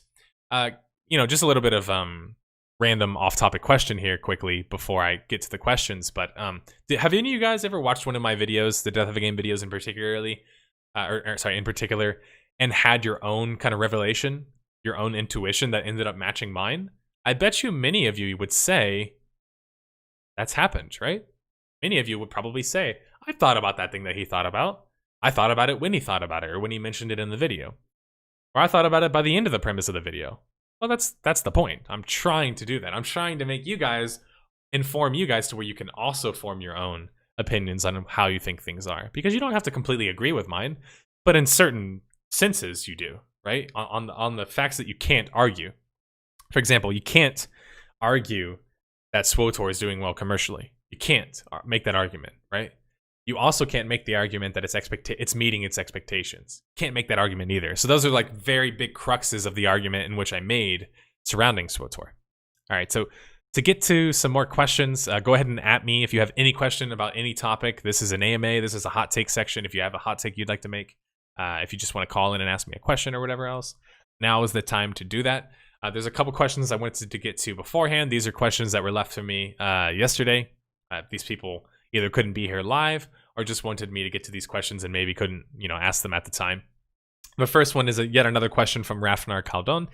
He says, he talks about time-gated quests and exploration. Not you have to wait until X day to move to the next part of this quest, but it takes a line from The Hobbit in that you have to stand by the Greystone when the thresh knocks in setting stone with the last light on Durin's day will shine upon the keyhole. Basically, he's talking about maybe time-specific quests in regards to the change of seasons or the change of day and night cycles. That's an interesting thing. We haven't seen a whole lot of that, and I know anybody can probably remember examples of games that have this kind of feature where nighttime is different than daytime. Neverwinter Nights 1 had one, for example. There's clear delineations between day and night in regards to how the game plays. It's an interesting concept, but to explain kind of more, I think, to what Rafnar is saying here, he also mentions have an exploration event that first you need the lore, then you need to be at the right place times. So I think what he's trying to say is that maybe instead of making a quest log, just go to Joe Blow and grab the package and then deliver it. Instead of that, maybe he's trying to say more of a organic kind of questing. Like maybe, for example, they say, like he said, like in the poetry stanza or whatever, stand by the gray stone where the thrush knocks, and setting the sun with the last light of Durin's day will shine upon the keyhole. AKA when it gets dark, or when it gets light, the light at this time is going to shine on the keyhole, and that's going to open the lock, right? I think the idea of quests in that way is interesting. I don't necessarily like time gate or only making quests work at like very specific times, like not on a large scale, maybe on a small scale. That'd be fun for a little bit of variety or whatever else. But I do think it's an interesting premise to get back to kind of like the core roots of an RPG, which is that not everything should be painstakingly explained to you. And what I mean by that is that when you're doing a tabletop game, you kind of have to use your brain, right, when you're trying to solve a problem. So you're thinking, how can I solve this quest, right? It's a little bit more open-ended. Well, a lot of quests nowadays are a lot more closed, right? They're closed off. It's a closed system, so to say. You kill X bears, 5 bears out of 5, you get the quest reward.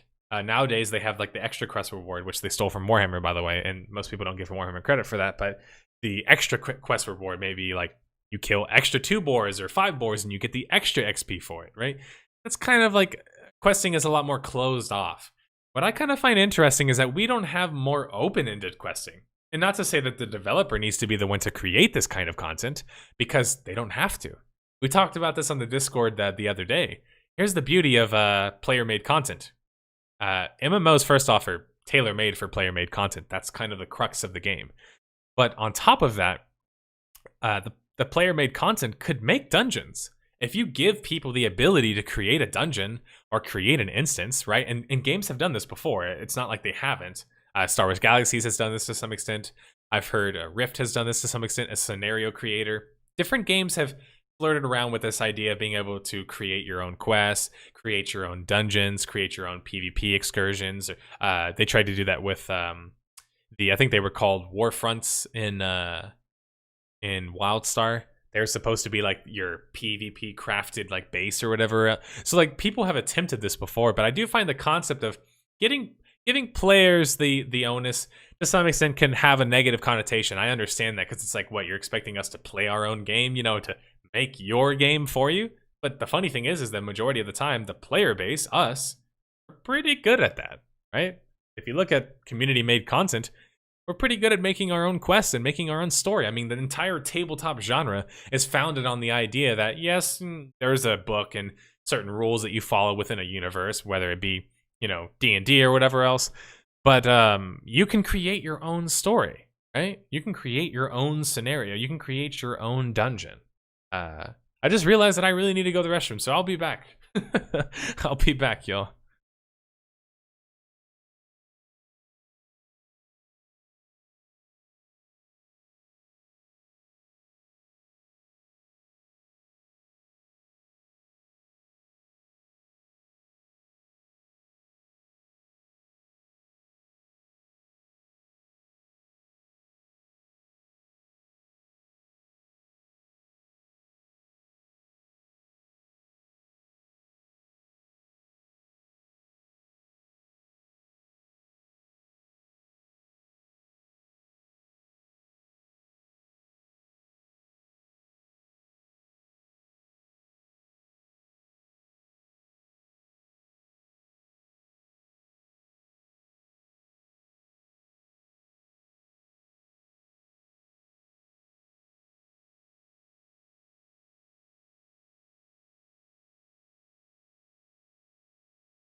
Okay, that's rather esports, but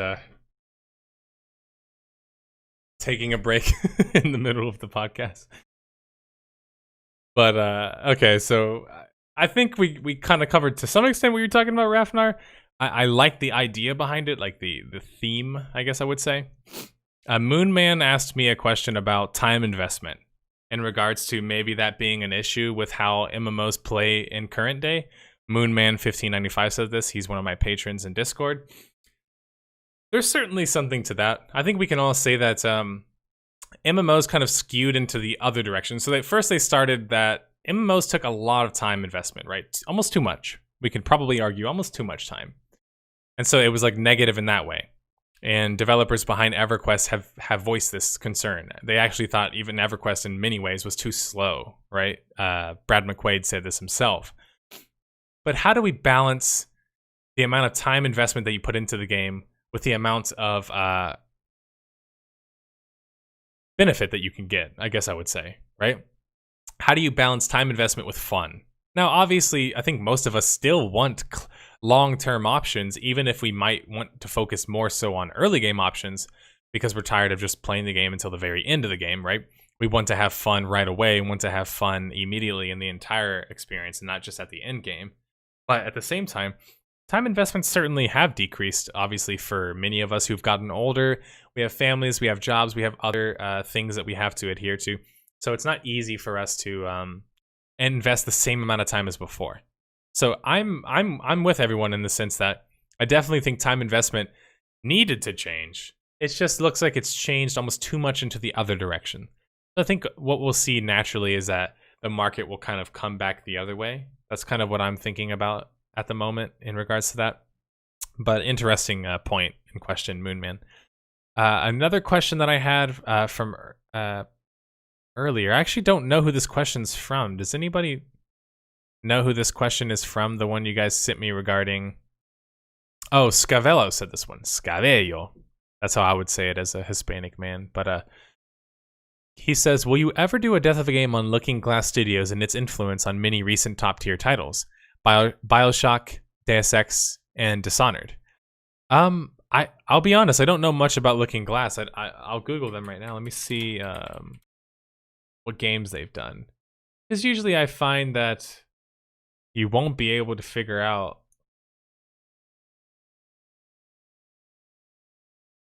what impact something had unless obviously you realize what games they created.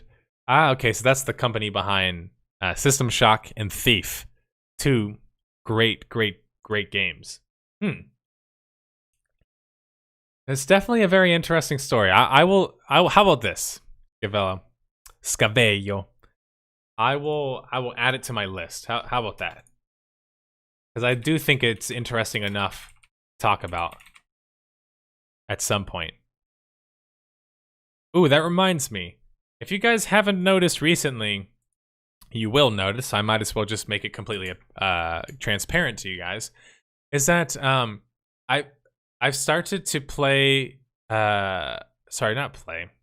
I'm like zoning out, reading 3 different things at the same time. I've realized that when it comes to making content on YouTube and Twitch, I kind of have to adhere to the market in some ways. And what I mean by that is that in a perfect world, I would make whatever video I want based on whatever topic I would want, right? Because that gives me creativity, that gives me freedom to make whatever I want. That'd be in an ideal world, right? But I've made this my career at this point. So what I've kind of realized to some extent is that at the moment, until my finances are in a better situation, and that usually happens from more viewers, more subs, that sort of thing. I meant like subscribers to my YouTube channel, but I guess Twitch channel would also apply, as well as Patreon donations. All of that basically explains how successful I'm doing as a person, but obviously as a channel. But what that means, unfortunately, is that it's harder for me to get to the more niche games or niche stories that I really want to tell, but I can't really tell because they're not going to make me the biggest return on my investment, right? To use the term that I used earlier, ROIs. Like in this regards, doing a video on Chronicles of Spellborn, even though I thought Chronicles of Spellborn was a very interesting story and a very story that needed to be told, it's nobody really played the game, right? No one really knows about the game. Like, and I can admit that. I understand. I'm not one of those like big, retrospective guys who's like, I will talk about super obscure game and pretend that everyone gives a shit about it in the same way that I do. Like, I know, like, not everyone's gonna care about these stories in the same way that I do, but they're still worth telling to me. And at the end of the day, if a story is worth telling, it's a story that I want to tell, right? Because that's the story that needs to be told. If it has an important lesson to teach people, especially, historically speaking, like publishers basically PvPing each other is a very interesting premise for me. But Chronicles of Spellborn ain't gonna pay my bills. and you guys can very easily figure out how much money I make, by the way. I've never really like tried to hide it from you guys. If you go to my social blade, you can see what my views are in the past 30 days. Most people would estimate that each view is 0.003 cents, right? So you can do the math. It also even tells you what my estimated earnings are. You guys know I don't make a lot of money from this. And I know the videos and a video that has almost 1 million views might seem like it's popular, but in the big scheme of things, it doesn't make me a lot of money, right? So the reason why I bring this up is that I like to be transparent with you guys because I don't want to just start to do more popular videos like WoW and Telltale because that was more current gaming trend. I'm trying to do more current gaming trends, but also just more popular games in general. Right now is the focus because I need to grow my channel to the size that I need it to be. Once it's at that size, then like you see with Donkey and Bunny Hop and these other big, I guess, like video game personalities or journalists or pundits, whatever you want to call them, entertainers, content creators. There's so many different terms these days. Only call someone a journalist if they actually hold themselves to that integrity, like Super Bunny Hop does. So I don't think Donkey would call himself a journalist, but he's certainly a personality. But those guys in particular can make a video on like some random ass subject and still get 100,000 views, right? Because their audience is, their core is active enough that even if they make a video that's like not that popular or is about some obscure game, they're gonna get enough money from it, right? I'm not at that point yet. So once I get to there, it'll allow me to talk about just about anything. But until that point, expect me to talk about the biggest game that I can talk about, the biggest stories that I can talk about, and my reactions to such. All right, let's get to the questions. Some more questions. Did I miss anything?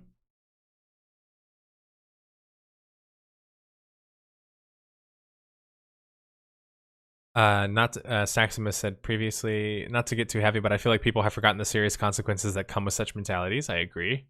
I also think that by adopting the mentality of like, oh, let's just ignore all the bad criticism and all the criticism because like some of it's bad is also a bad way to think about things, because I've been told great ideas from people who just randomly posted a comment on my video, who I probably will never talk to again and probably doesn't even know that I knew or that I was paying attention.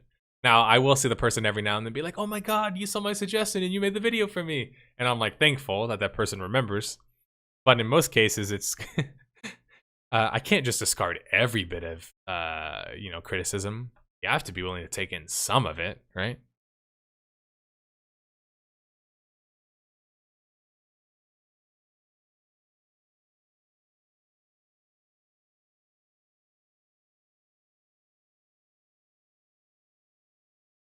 That's a good point. 1% Complete said, people don't like some food and their reason is because they've never tried it. Yeah, that's typical. That's probably pretty typical. Oh, I don't like that. You don't? I've just never had it. Well, that's not the same as not liking it. You don't even know if you would like it yet.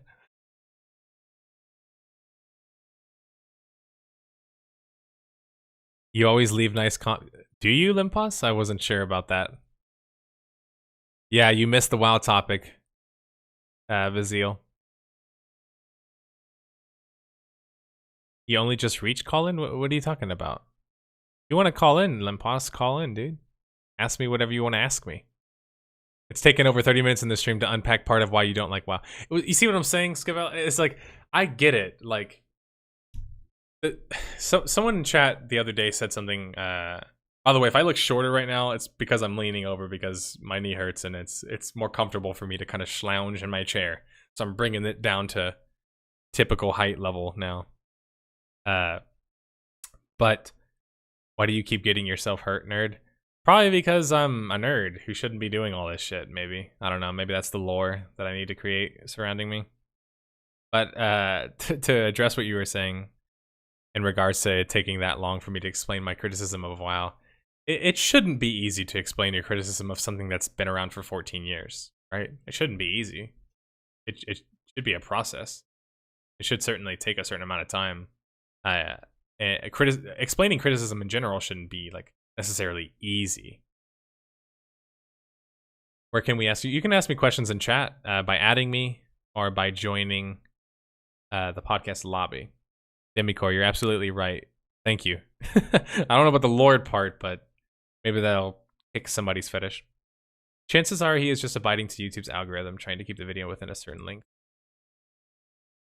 Yeah, he probably is to some extent. Pin Zero works. I don't like to always assume the worst of people, but you also have to kind of take things into consideration, which is like, if you always see a video past 10 minutes, then it probably is 10 minutes for a reason, which we've discovered at this point. People make videos 10 minutes on purpose. Actually, funny enough, my most recent WoW video, I think, was just about 10 minutes. It wasn't on purpose. I never take into consideration how long my video is going to be until after, and I look at the voiceover and I'm like, yeah, it's 30 minutes, huh? So I said all that in 30 minutes. That's basically how my process works in regards to the length of things.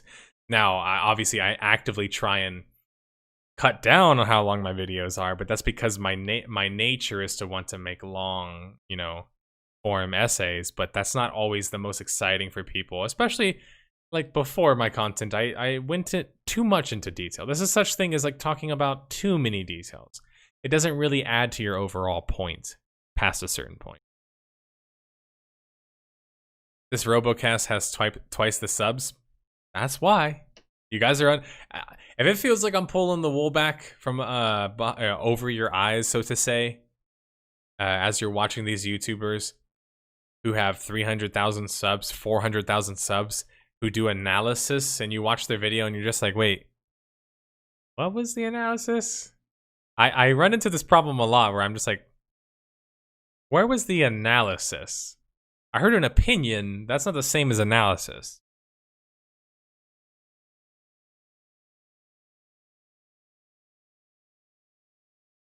What about my question about... Oh, I already got to that one. Sorry. I'm a little bit behind in chat. I'd like some comments on the Fallout 76 apparently watered PvP system if it suits you. I'll talk about it a little bit. I think there's not much more to say than it seems like PvP was kind of included as like I don't know, just perchance. Like it just... we'll just tack it on there. It's just strange the way they implemented PvP, because apparently there's a bounty system. People can pay off the bounty. But then the question is, okay, but why would you kill people? What do you get out of it? You don't loot them. I've seen people get killed in the videos. I don't get anything out of it. So basically, besides the, I guess, competition or variety or vanity, like fun, is like whenever you ask a developer of Fallout 76 why you should PvP or what the point of PvP is, my answer, or my guess, is that their answer is probably going to be centered around this. Well, it's fun. In that kind of tone where it's like, I guess, right? Like fun? Because what is the reason? Oh, the nukes and the codes. For what? Like, why does any of that matter? Why do we care about the world? There is no world. There's no NPCs. Somebody was saying that you can do entire quest lines where you're talking to a PC, a literal PC, not like player character. You're talking to a computer. It tells you to go here. You go pick up the thing from another computer, and then you go back, and that's completed the quest. It's like, I didn't interact with a single NPC. It feels kind of lifeless. I think he made a good point when he said that. I think it was the IGN guy that made that point in his most recent video, or in IGN's most recent video surrounding Fallout 76. Griefing, I guess, is another reason. Somebody mentioned, what's the point? Think about it. If I'm putting myself into the universe of Fallout 76, we can easily make Fallout have meaningful PvP. It's about survival. It's about living, right? You're in a post-apocalyptic world. Like, it takes time, money, effort to live, right? To survive.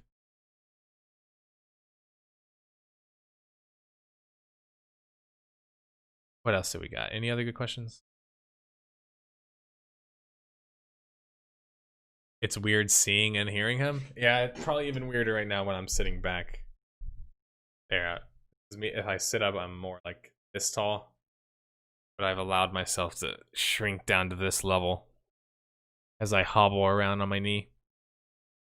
Been playing Morrowind as of late, and I can't tell you how utterly frustrating it can be to not have anything to go by. I would agree, Limpos, except one thing I'll tell you about Morrowind that might help your experience. Read your damn journal. I'm not kidding. I feel like your parent right now, but read your damn journal when you play Morrowind, okay? From personal experience, you need to read that journal and interpret that thing like the Bible, because that's how you play that game. They don't give you super, clear instructions and a quest marker and whatever else, like all of this other stuff. Like, you don't get all of that. Read that damn journal. That journal will tell you what to do. WoW actually has a few hidden quests that kind of fall into that threshold. Vague hints, sends you around the world, rewards. Yeah, I would love more of those types of experiences. I think Morrowind's biggest problem is probably its age at this point. Its engine probably feels outdated as hell. I play Morrowind still, and I play it with mods, and the gameplay's still shit. I mean, there's no nice way for me to say it other than it's shit.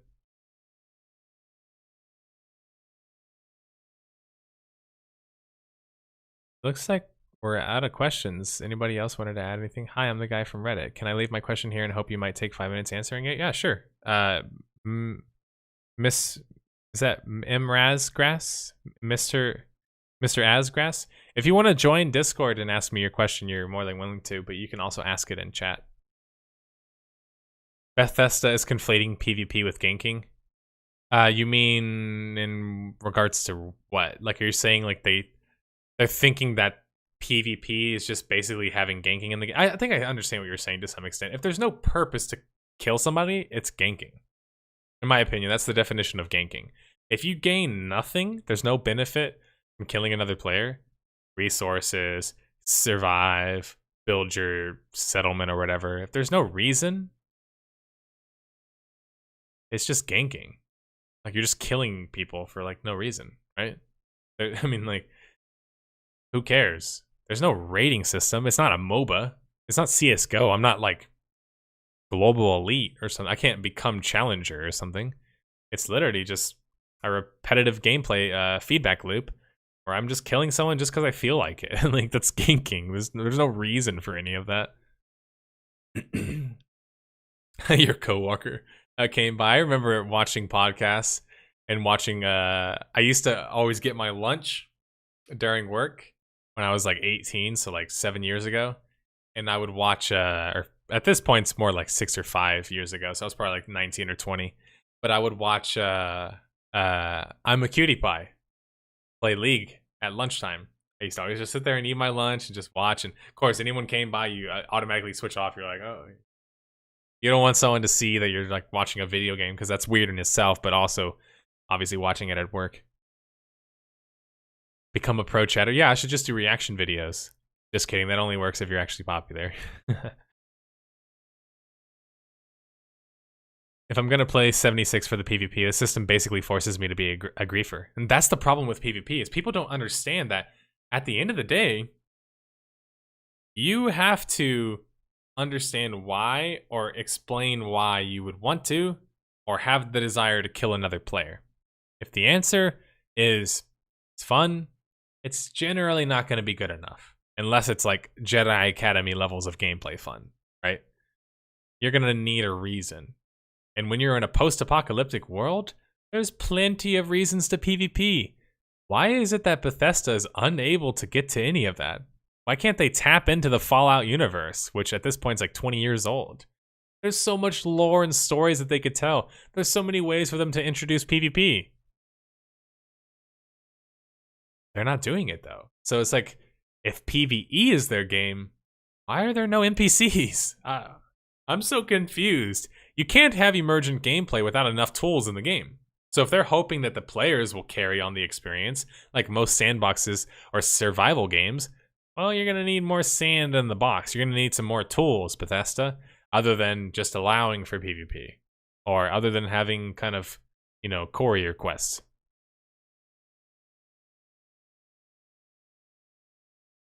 Yeah, I kind of agree with that, Staximus. That's actually a good point. You probably, at the end of the day, need the internet.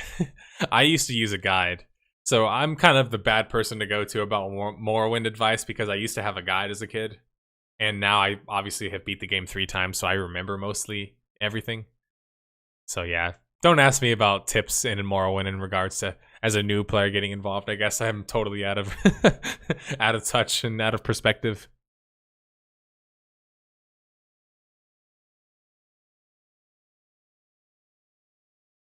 Okay, says he's leaving the questions on my Discord.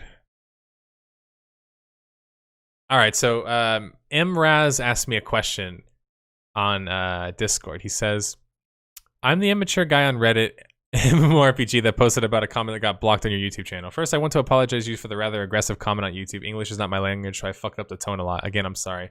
But I do really care about questions on your video. Why didn't you realize Azerite traits aren't RNG and even made this one of your points in my opinion? If you actually played the game, by that I mean end game, this is an obviously, or sorry, that is an obviously, sorry, he's English second language, so give him some room here. If you were going to make that one of your points, shouldn't you have double checked? It is taking a few minutes to check your information so hard for a video channel quality. What about after you found out you didn't even bother to pin a comment to correct your own mistake in the video? So that's here, I'll show you guys the link to the video. That's a good question. I'm glad you took the time to go back and actually, take the time to address what you wanted to address. So, see if I can find it.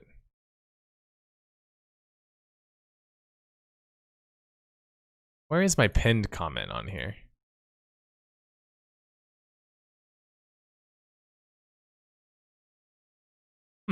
I don't have it pinned right now. I could have swore that I pinned the comment that I wanted to pin.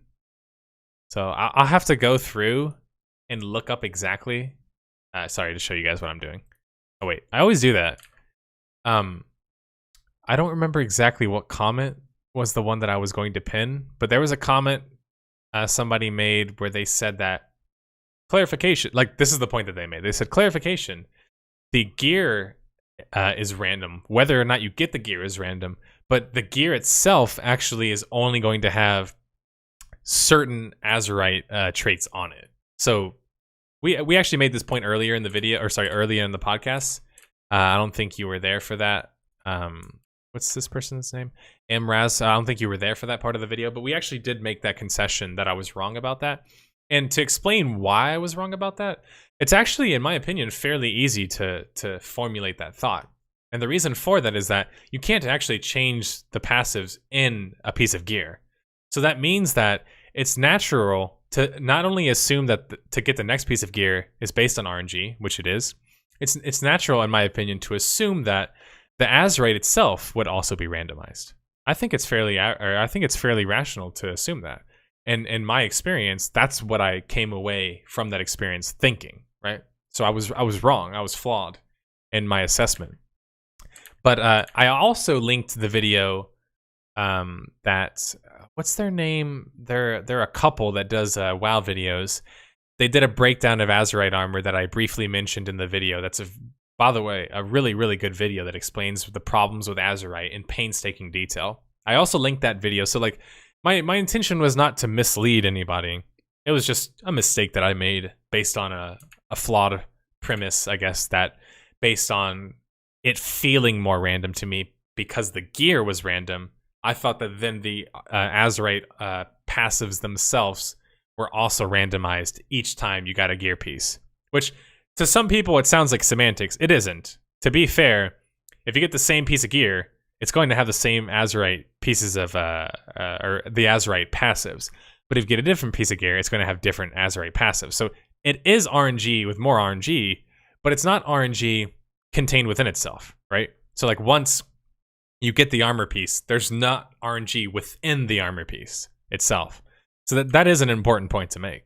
And I think that that's a fair criticism. I don't know why.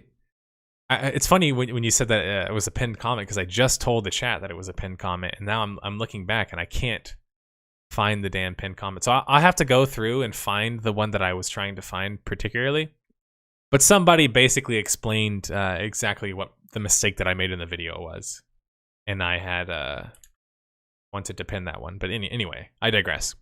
The second question is, if you played the expansion and had in mind that you would make a video about it, why didn't you record your gameplay footage? So this is an easy a thing to respond to.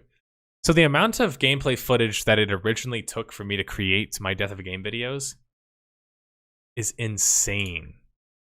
Like, I used to spend, I mean, anybody who knew me back then, during Star Wars Galaxies, during Warhammer videos, I went back to those games and I was playing them, right? To get back into that vibe and to record all of my gameplay. Well, what I kind of came away with is that, first off, I'm terrible at shooting footage in some kind of like inventive cinematic way. I'm not a videographer, so I'm not particularly good at recording footage anyway. And yes, I could just use basic vanilla gameplay of me playing the game to put in the background, but it doesn't have the same effect that, for example, a cinematic would, right? Or a developer video that focuses, for example, one of the videos I showed quite frequently in that WoW video was a WoW video that described war fronts.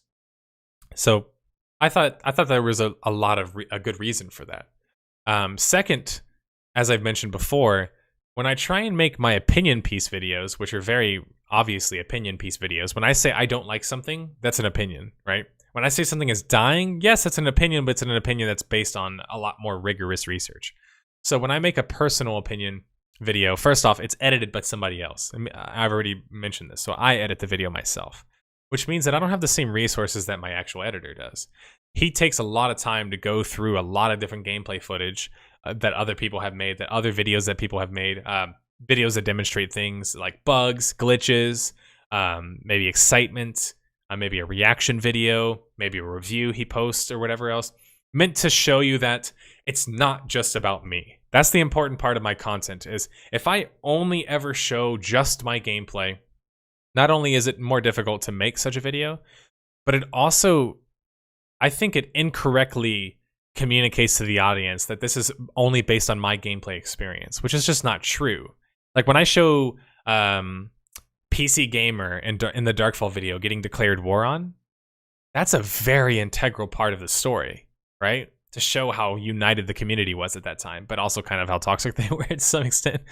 So it's important to show those other types of videos that I wouldn't be able to show on my own, right? So I can't show a developer video. I can't make that myself, is what I'm trying to say. So I do need to rely on other people's videos, and I always have. That's kind of, I guess, the marking of my channel, is to some extent, I rely a lot more heavily on other people's gameplay and experiences than probably most channels do. But that's on purpose. Because yes, I could do what most people do, like Clean Prince has done with multiple of his videos, which is take the same gameplay he's recorded and then just repeat it over and over again. I could do that to some extent, right?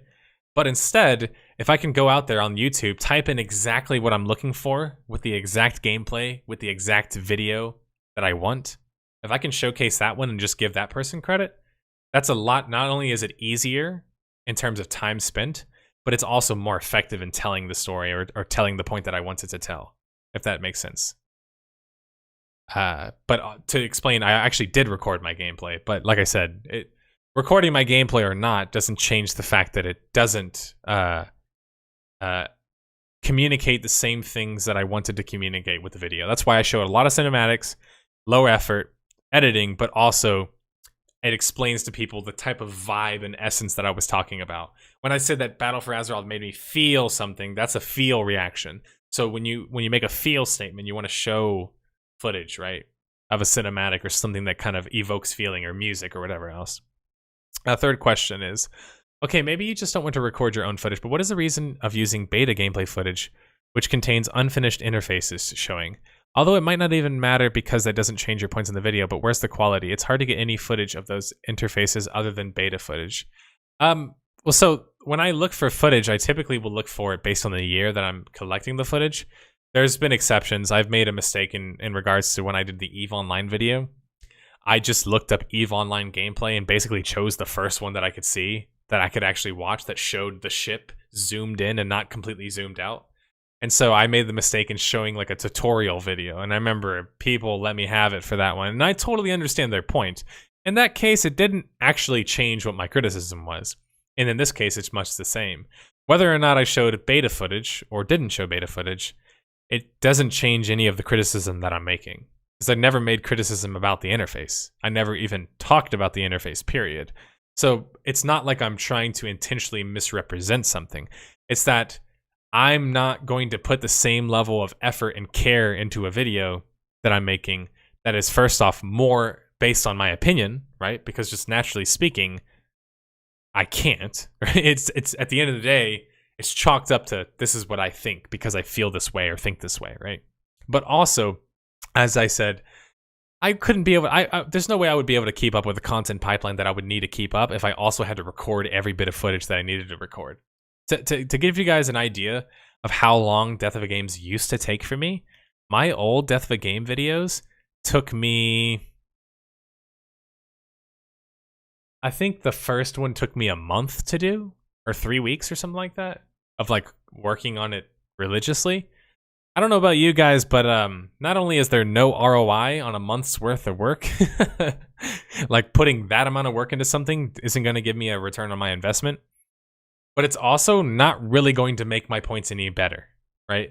Of whether or not I show me showing you a speeder flying around versus showing somebody else's speeder flying around. Now, one thing I will freely admit, that by not doing such, it does communicate the idea or maybe criticism that I'm not playing the game, which I think is a fair criticism to make, in the sense that if I'm not going to showcase my own footage, is it because I'm bad? Is it because like I don't want people to think that I'm bad, which could affect my criticism? Or maybe they just don't think that I'm playing the game, period. But, I mean, people in this community know I've played the game. That's why I'm not really worried about defending that claim, because I've both streamed it. Maybe in a little bit. But also, I've streamed my gameplay. I've played with people from the Discord, and I've also talked ad nauseum about WoW. At this point, I think that's quite apparent. Again, to go back to your, I think, first point that you made, the Azerite point that you did make is a point that I do want people to understand is one that I'm absolutely wrong about. So I hope that I was clear about that. And I think I answered every question. I'm not really... Like, at the end of the day, it seems like you basically want me to showcase all the footage myself from my own perspective and only my own perspective. I would say conceptually I disagree with that, but also I disagree with it from just a ease of access kind of... In order for me to create content, if I had to create... or if I had to get a shot that is every kind of shot that I want it to be, I can't recreate all of those shots, first off. I can't recreate the vibes behind it. Like when we show reactions like Maximus Black and Paragon, we show different reactions, different streamers reacting to things.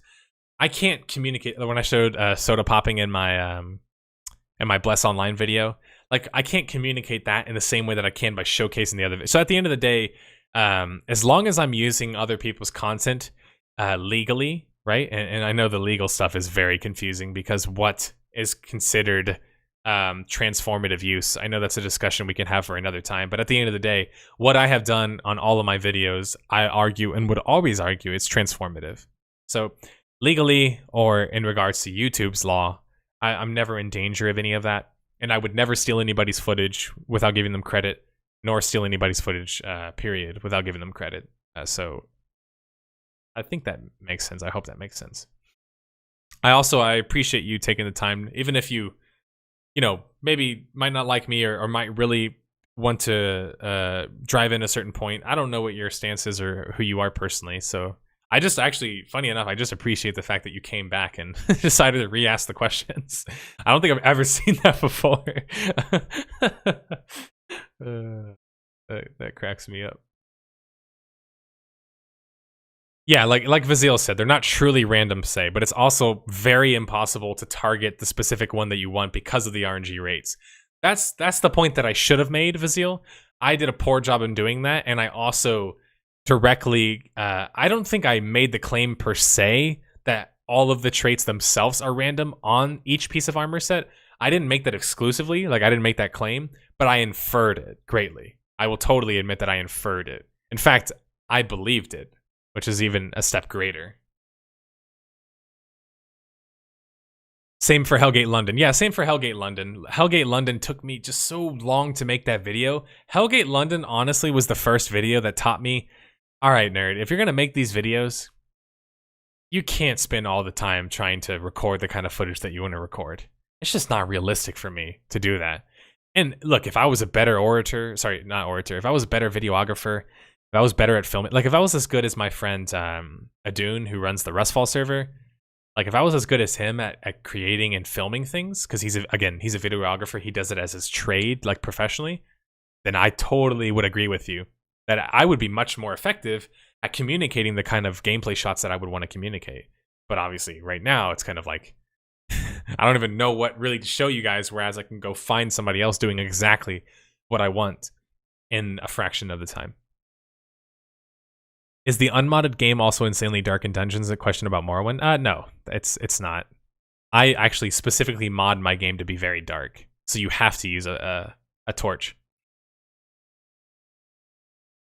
Wait, exactly, Ludens. Like, whenever I'm so to explain to people, the kind of again for people who watch the stream, Staximus, Limpos, Pin Zero, Ludens, like they've all been around while we've been discussing this as a community. That's why they're always going to kind of come to bat for me, because they know the amount of work and explanation I put into things. But what I mean is that those videos inherently take less editing, and they're designed that way specifically because I asked people a question on my Discord and in my Twitch chat. And the question was, would you guys like if I made more videos but lower effort videos? That wouldn't mean that I would take low effort in taking the time to explain my criticisms necessarily, but it would be low effort in the way it's edited, perhaps shorter videos as well. Maybe also I don't go into as much particular detail as I normally would whenever I'm making an analysis. And basically the resounding opinion was yes. But they said that as long as it's very apparent that it's an opinion piece, so I named the series Why I Don't Play, which is, for me, is as apparent as I possibly can be. That I'm not saying WoW is a bad game. I'm not saying WoW,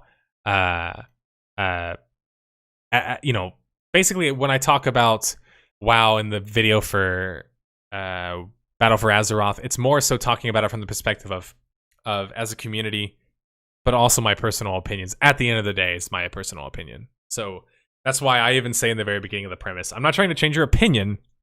I'm just trying to inform you as to what my opinion is. And I know at the end of the day, people are going to be offended by that and not be happy with that, especially if I disagree, but there's nothing I can really do about that. All right, what else, guys? The EVE Online video is another that resonated with me a lot. Yeah, so, I mean, just so you guys know, Card, who's in Discord, who handles moderation, he is a big EVE player. And Card and I have had very civil discussions about EVE Online because at the end of the day, we actually agree on most things in regards to EVE. It's just that I personally don't find the gameplay feedback loop, like the combat, so to say, on a visceral level, the RTS combat, I don't find it very fun. And I didn't do the best job of explaining that in that video because, once again, that's kind of the problem of making it low effort to some extent, is I could have done a better job. And I'm sure in the future I'll make another video that talks about my specific gameplay design problems with EVE Online. But I'm sure we'll talk about that at some other time. Because, yeah, I definitely didn't think I did the best job of explaining that. But after I've talked to people personally about this topic, by the way, I've met with EVE Online people. I've gone on EVE Online podcasts and talked about this sort of thing. So I've never shied away from any of that criticism. I've met it head on because I want people to understand my position, which is not that I'm trying to mislead you by showing you a specific type of gameplay. It's more so that I'm trying to show you that that's what I feel when I play the game, is that level of boringness. Yoink my footage now, every channel that uploads highlights. Yeah, highlight videos, those are definitely different. They don't have the same credibility, I guess, as somebody who's taking the time to explain the concept of something. I feel like that series is a bit ambitious. There's like 1,000 games that you don't play. It's more so obviously MMOs, Limpos, which I know you know that. But it's also people specifically ask me questions as to why I don't play popular games. You know, the most popular games are going to be the ones that come up first. So that's why, you know, I'll have videos for Elder Scrolls. I'll have videos for Final Fantasy. any of the other popular MMOs, those are probably important for me to explain to people why I don't play, because I get those questions a lot. And then I can only explain it one time and I don't have to go back and explain it over and over again. But maybe I do to some extent, I don't know. I think it's right about the end of this podcast, though. I'm tired. My stomach is growling like a mother hell. And like what's that one slang term? Mother chugga? But yeah, I'm really hungry and tired, so should probably address both of those things. Oh, Mraz responded once again. Here, let me show you guys what he's saying so you see that I'm not misquoting anything. Big thanks and respect for the reply on stream, but I really do hope you can improve the quality of your video by just using the right footages. Okay, sorry, I forgot the English second language. I do mention that using beta footage doesn't change your point. My point is more towards why you didn't take the ease improve of quality by just using the not beta footage. I think those interfaces showing can even be easily found on Blizzard's official videos. Unfortunately, gameplay is not shown on Blizzard's official videos, not in any serious capacity. It's mostly cinematics or developer videos. I know, I check. I always try and just use the gameplay the developers create themselves, because I don't have to worry about, you know, somebody saying don't use my footage or somebody questioning anything. I can just show the footage, right? But developers don't typically show gameplay.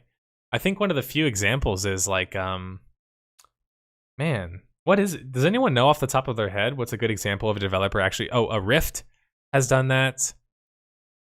I know that's not the best example because people hate that game. Arcade used to do that. They had a community manager who used to play the game on stream.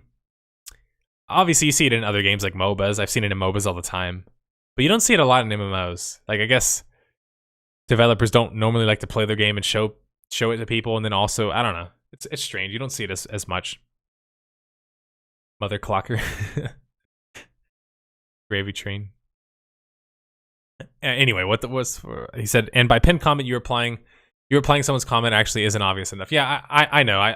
So to explain what he's saying, I replied to somebody's comment and I admitted that I was wrong, but I didn't pin the comment. I forgot to pin the comment, which I realize is a problem because he probably had like one upvote and no one ever saw me admitting it. But I've admitted it now on the record for you guys, and I'll make sure to post it, you know, right after this podcast so I don't forget.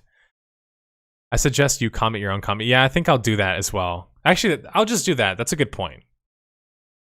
Now, I totally believe that you wasn't trying to mislead people on purpose, but to be honest, it's really hard to tell if I'm not in your community and just happen. Yeah, I can see that to some extent, and I certainly get that criticism. So I'll try and be more sensitive to that in the future. And also, I'll make it a point in regards to the way that I collect gameplay footage to making sure it's as current as possible. Because at the end of the day, the majority of people who watch my editorial videos tell me the same thing. I don't watch the video, I just listen. Right? Many people in chat will agree with that sentiment. But at the end of the day, people are still watching it, so I still have to take that into consideration. So I totally understand. Thanks for taking the time to come back and explain yourself, though. I really appreciate that.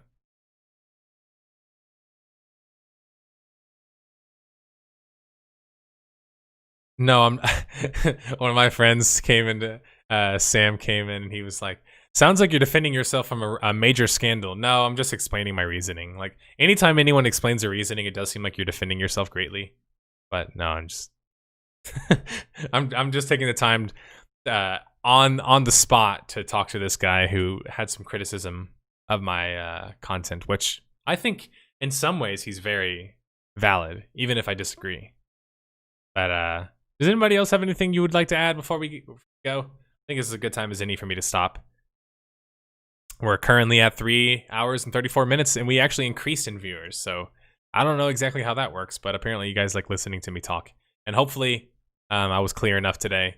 Like I said, I actually went to sleep like 4 hours ago, or wait, no, at this time on the podcast, 7 hours ago. So I was up for like 20 minutes before I started the podcast. I don't normally like doing that. I'm terrible at waking up earlier in the day. But I know that I'm really trying to like appeal to my European audience, because the Europeans are my most active audience. And I know, not to shit on the Americans, I know some of you are loyal too, but Europeans are, if you look at all of my moderators, they're all European. And all of the most like popular or common posters of content on my videos or Discords, they're all European. So it's just the Europeans taking over, basically. You're in Canada. Looking forward to the Looking Glass video. Yeah, it'll come out at some point soon, team. Raid night is pretty rough. I'm American, feels bad. I'm American too, man, don't worry. Canada as well. All right, yeah, I think I'm done here, guys. I want to thank everybody for taking the time to stop by the podcast today. We are glad to have you on 6 Pixels Under. Remember, you as the audience, you're part of the show. Whether you called in, whether you asked me a question, I appreciate all of that. I also appreciate those who've disagreed with me, who take the time to explain why you disagree with me. I really appreciate that because it makes it easier for me to understand what your problems are in the first place. I also want to thank those who stayed the entirety of the podcast. I pay attention. I see the same guys in chat. I see you guys. I appreciate that. I also want to welcome the new subs to the channel. I think we're currently, it says 16, but did it just go down? It just went down. Man, this sub game, I see why why Twitch streamers always talk about subs and suggesting people to sub. Because it's like, you forget about it, they forget about it. Especially if you have that monthly Twitch Prime thing, you have to constantly reapply your sub to somebody. So I went from 13 to 14 to 15 to 16 back to 15 just in the span of this one podcast in regards to the way subs work. So Twitch is it's foreign to me. I'm learning it, but we'll have to figure out how to do it properly. And I've tried to introduce some incentive to want to get people to sub to it. That way I double dip to some extent. Hey, you know, private contractor got to make money in some kind of way, right? But anyway, thank you everybody for stopping by. Thank you for listening to this podcast. We had a lot of Fallout 76 talk, a lot of World of Warcraft talk, a lot of talk about criticism and the problems of it, and also kind of how to get around all the bullshit, I guess, to some extent. I'll make a video on that at some point, for sure. That's definitely a discussion to have at another point. But yeah, other than that, have a good rest of your week. I don't think I'll have another video coming out this week. I really want to focus on writing the next Death of a Game video. That's another thing we're trying to do. Is put more time into each Death of a Game so we can kind of put them out in the same way that we did with this Telltale one, which is probably my favorite video that we've done so far. I think the next video, I'm between right now Marvel Heroes online. I'm also thinking about Dark Age of Camelot. That's another consideration. Asheron's Call is also on the list. So I've been considering those for a while. But you have to realize when it's a game that I haven't played a lot or played extensively, it's very, very much a big ask for me to do a Death of a Game on it. And what I mean by that is that it takes longer. I have to research.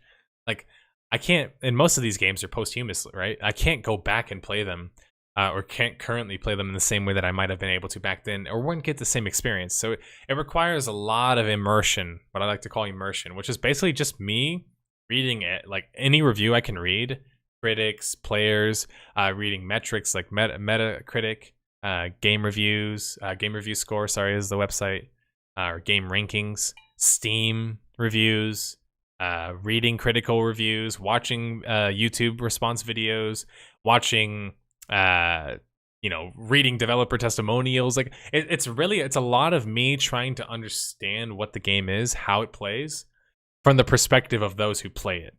So the claim that I'll never make in those videos that I don't play the games that well, like for example, I can tell you a good example.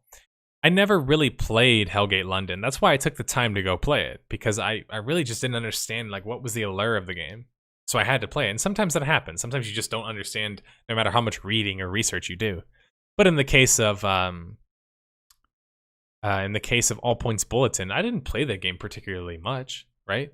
But my best friend did. So I had his ear, as well as, people who've left reviews, people who've left videos, people who've critic scores. When you look at everything in its aggregate, right, all together, it's very easy, in my opinion, to find the patterns and to come to a conclusion as to kind of what the general consensus is, right? But once you discover the general consensus, then you have to dig a little bit deeper, right?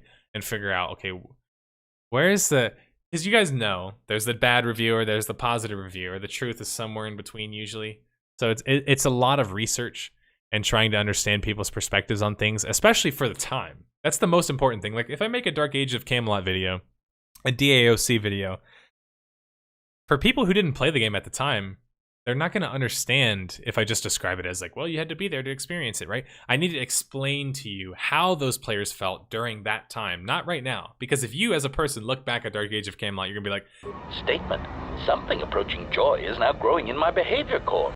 I'm wrong about you, and this is a little support that I can afford as a college student.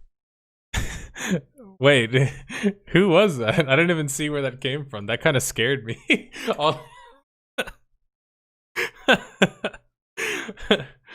All of a sudden, I just hear HK47, and he's just like, statement. I'm like, am I that out of it right now that I'm like having a conversation with HK47 in my head? Did anyone else hear that? No, that was Mraz donating $3. Thank you for donating $3.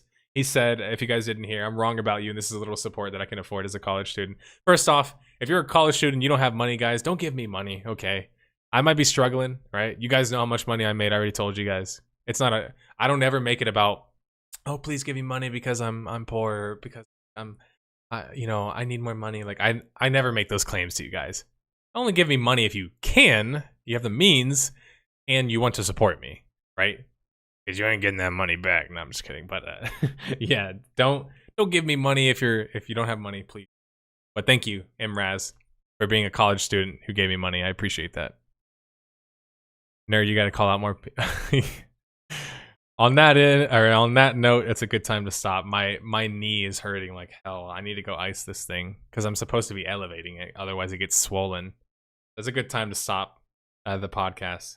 We've been all over the place, but I think you guys have mostly enjoyed that. The people who are viewing this after probably won't, because I'll miss a lot of the jokes. But anyway, have a good rest of your week. As I always end my podcast, I tell you guys, make friends, have fun, live life, pursue your dreams, your goals. Don't listen to people who tell you can't do things. Study, and I mean actually study, like try and understand things. Learn new skills. Listen to a podcast, listen to music. Really enjoy food. Talk to your family. Talk to whoever you can. Be a human. Go out there. We're nerds. We like to play games, but also do the social interactions and stuff. And don't let anybody tell you that you can't do anything. There you go. That's the end of today. And on that note, peace.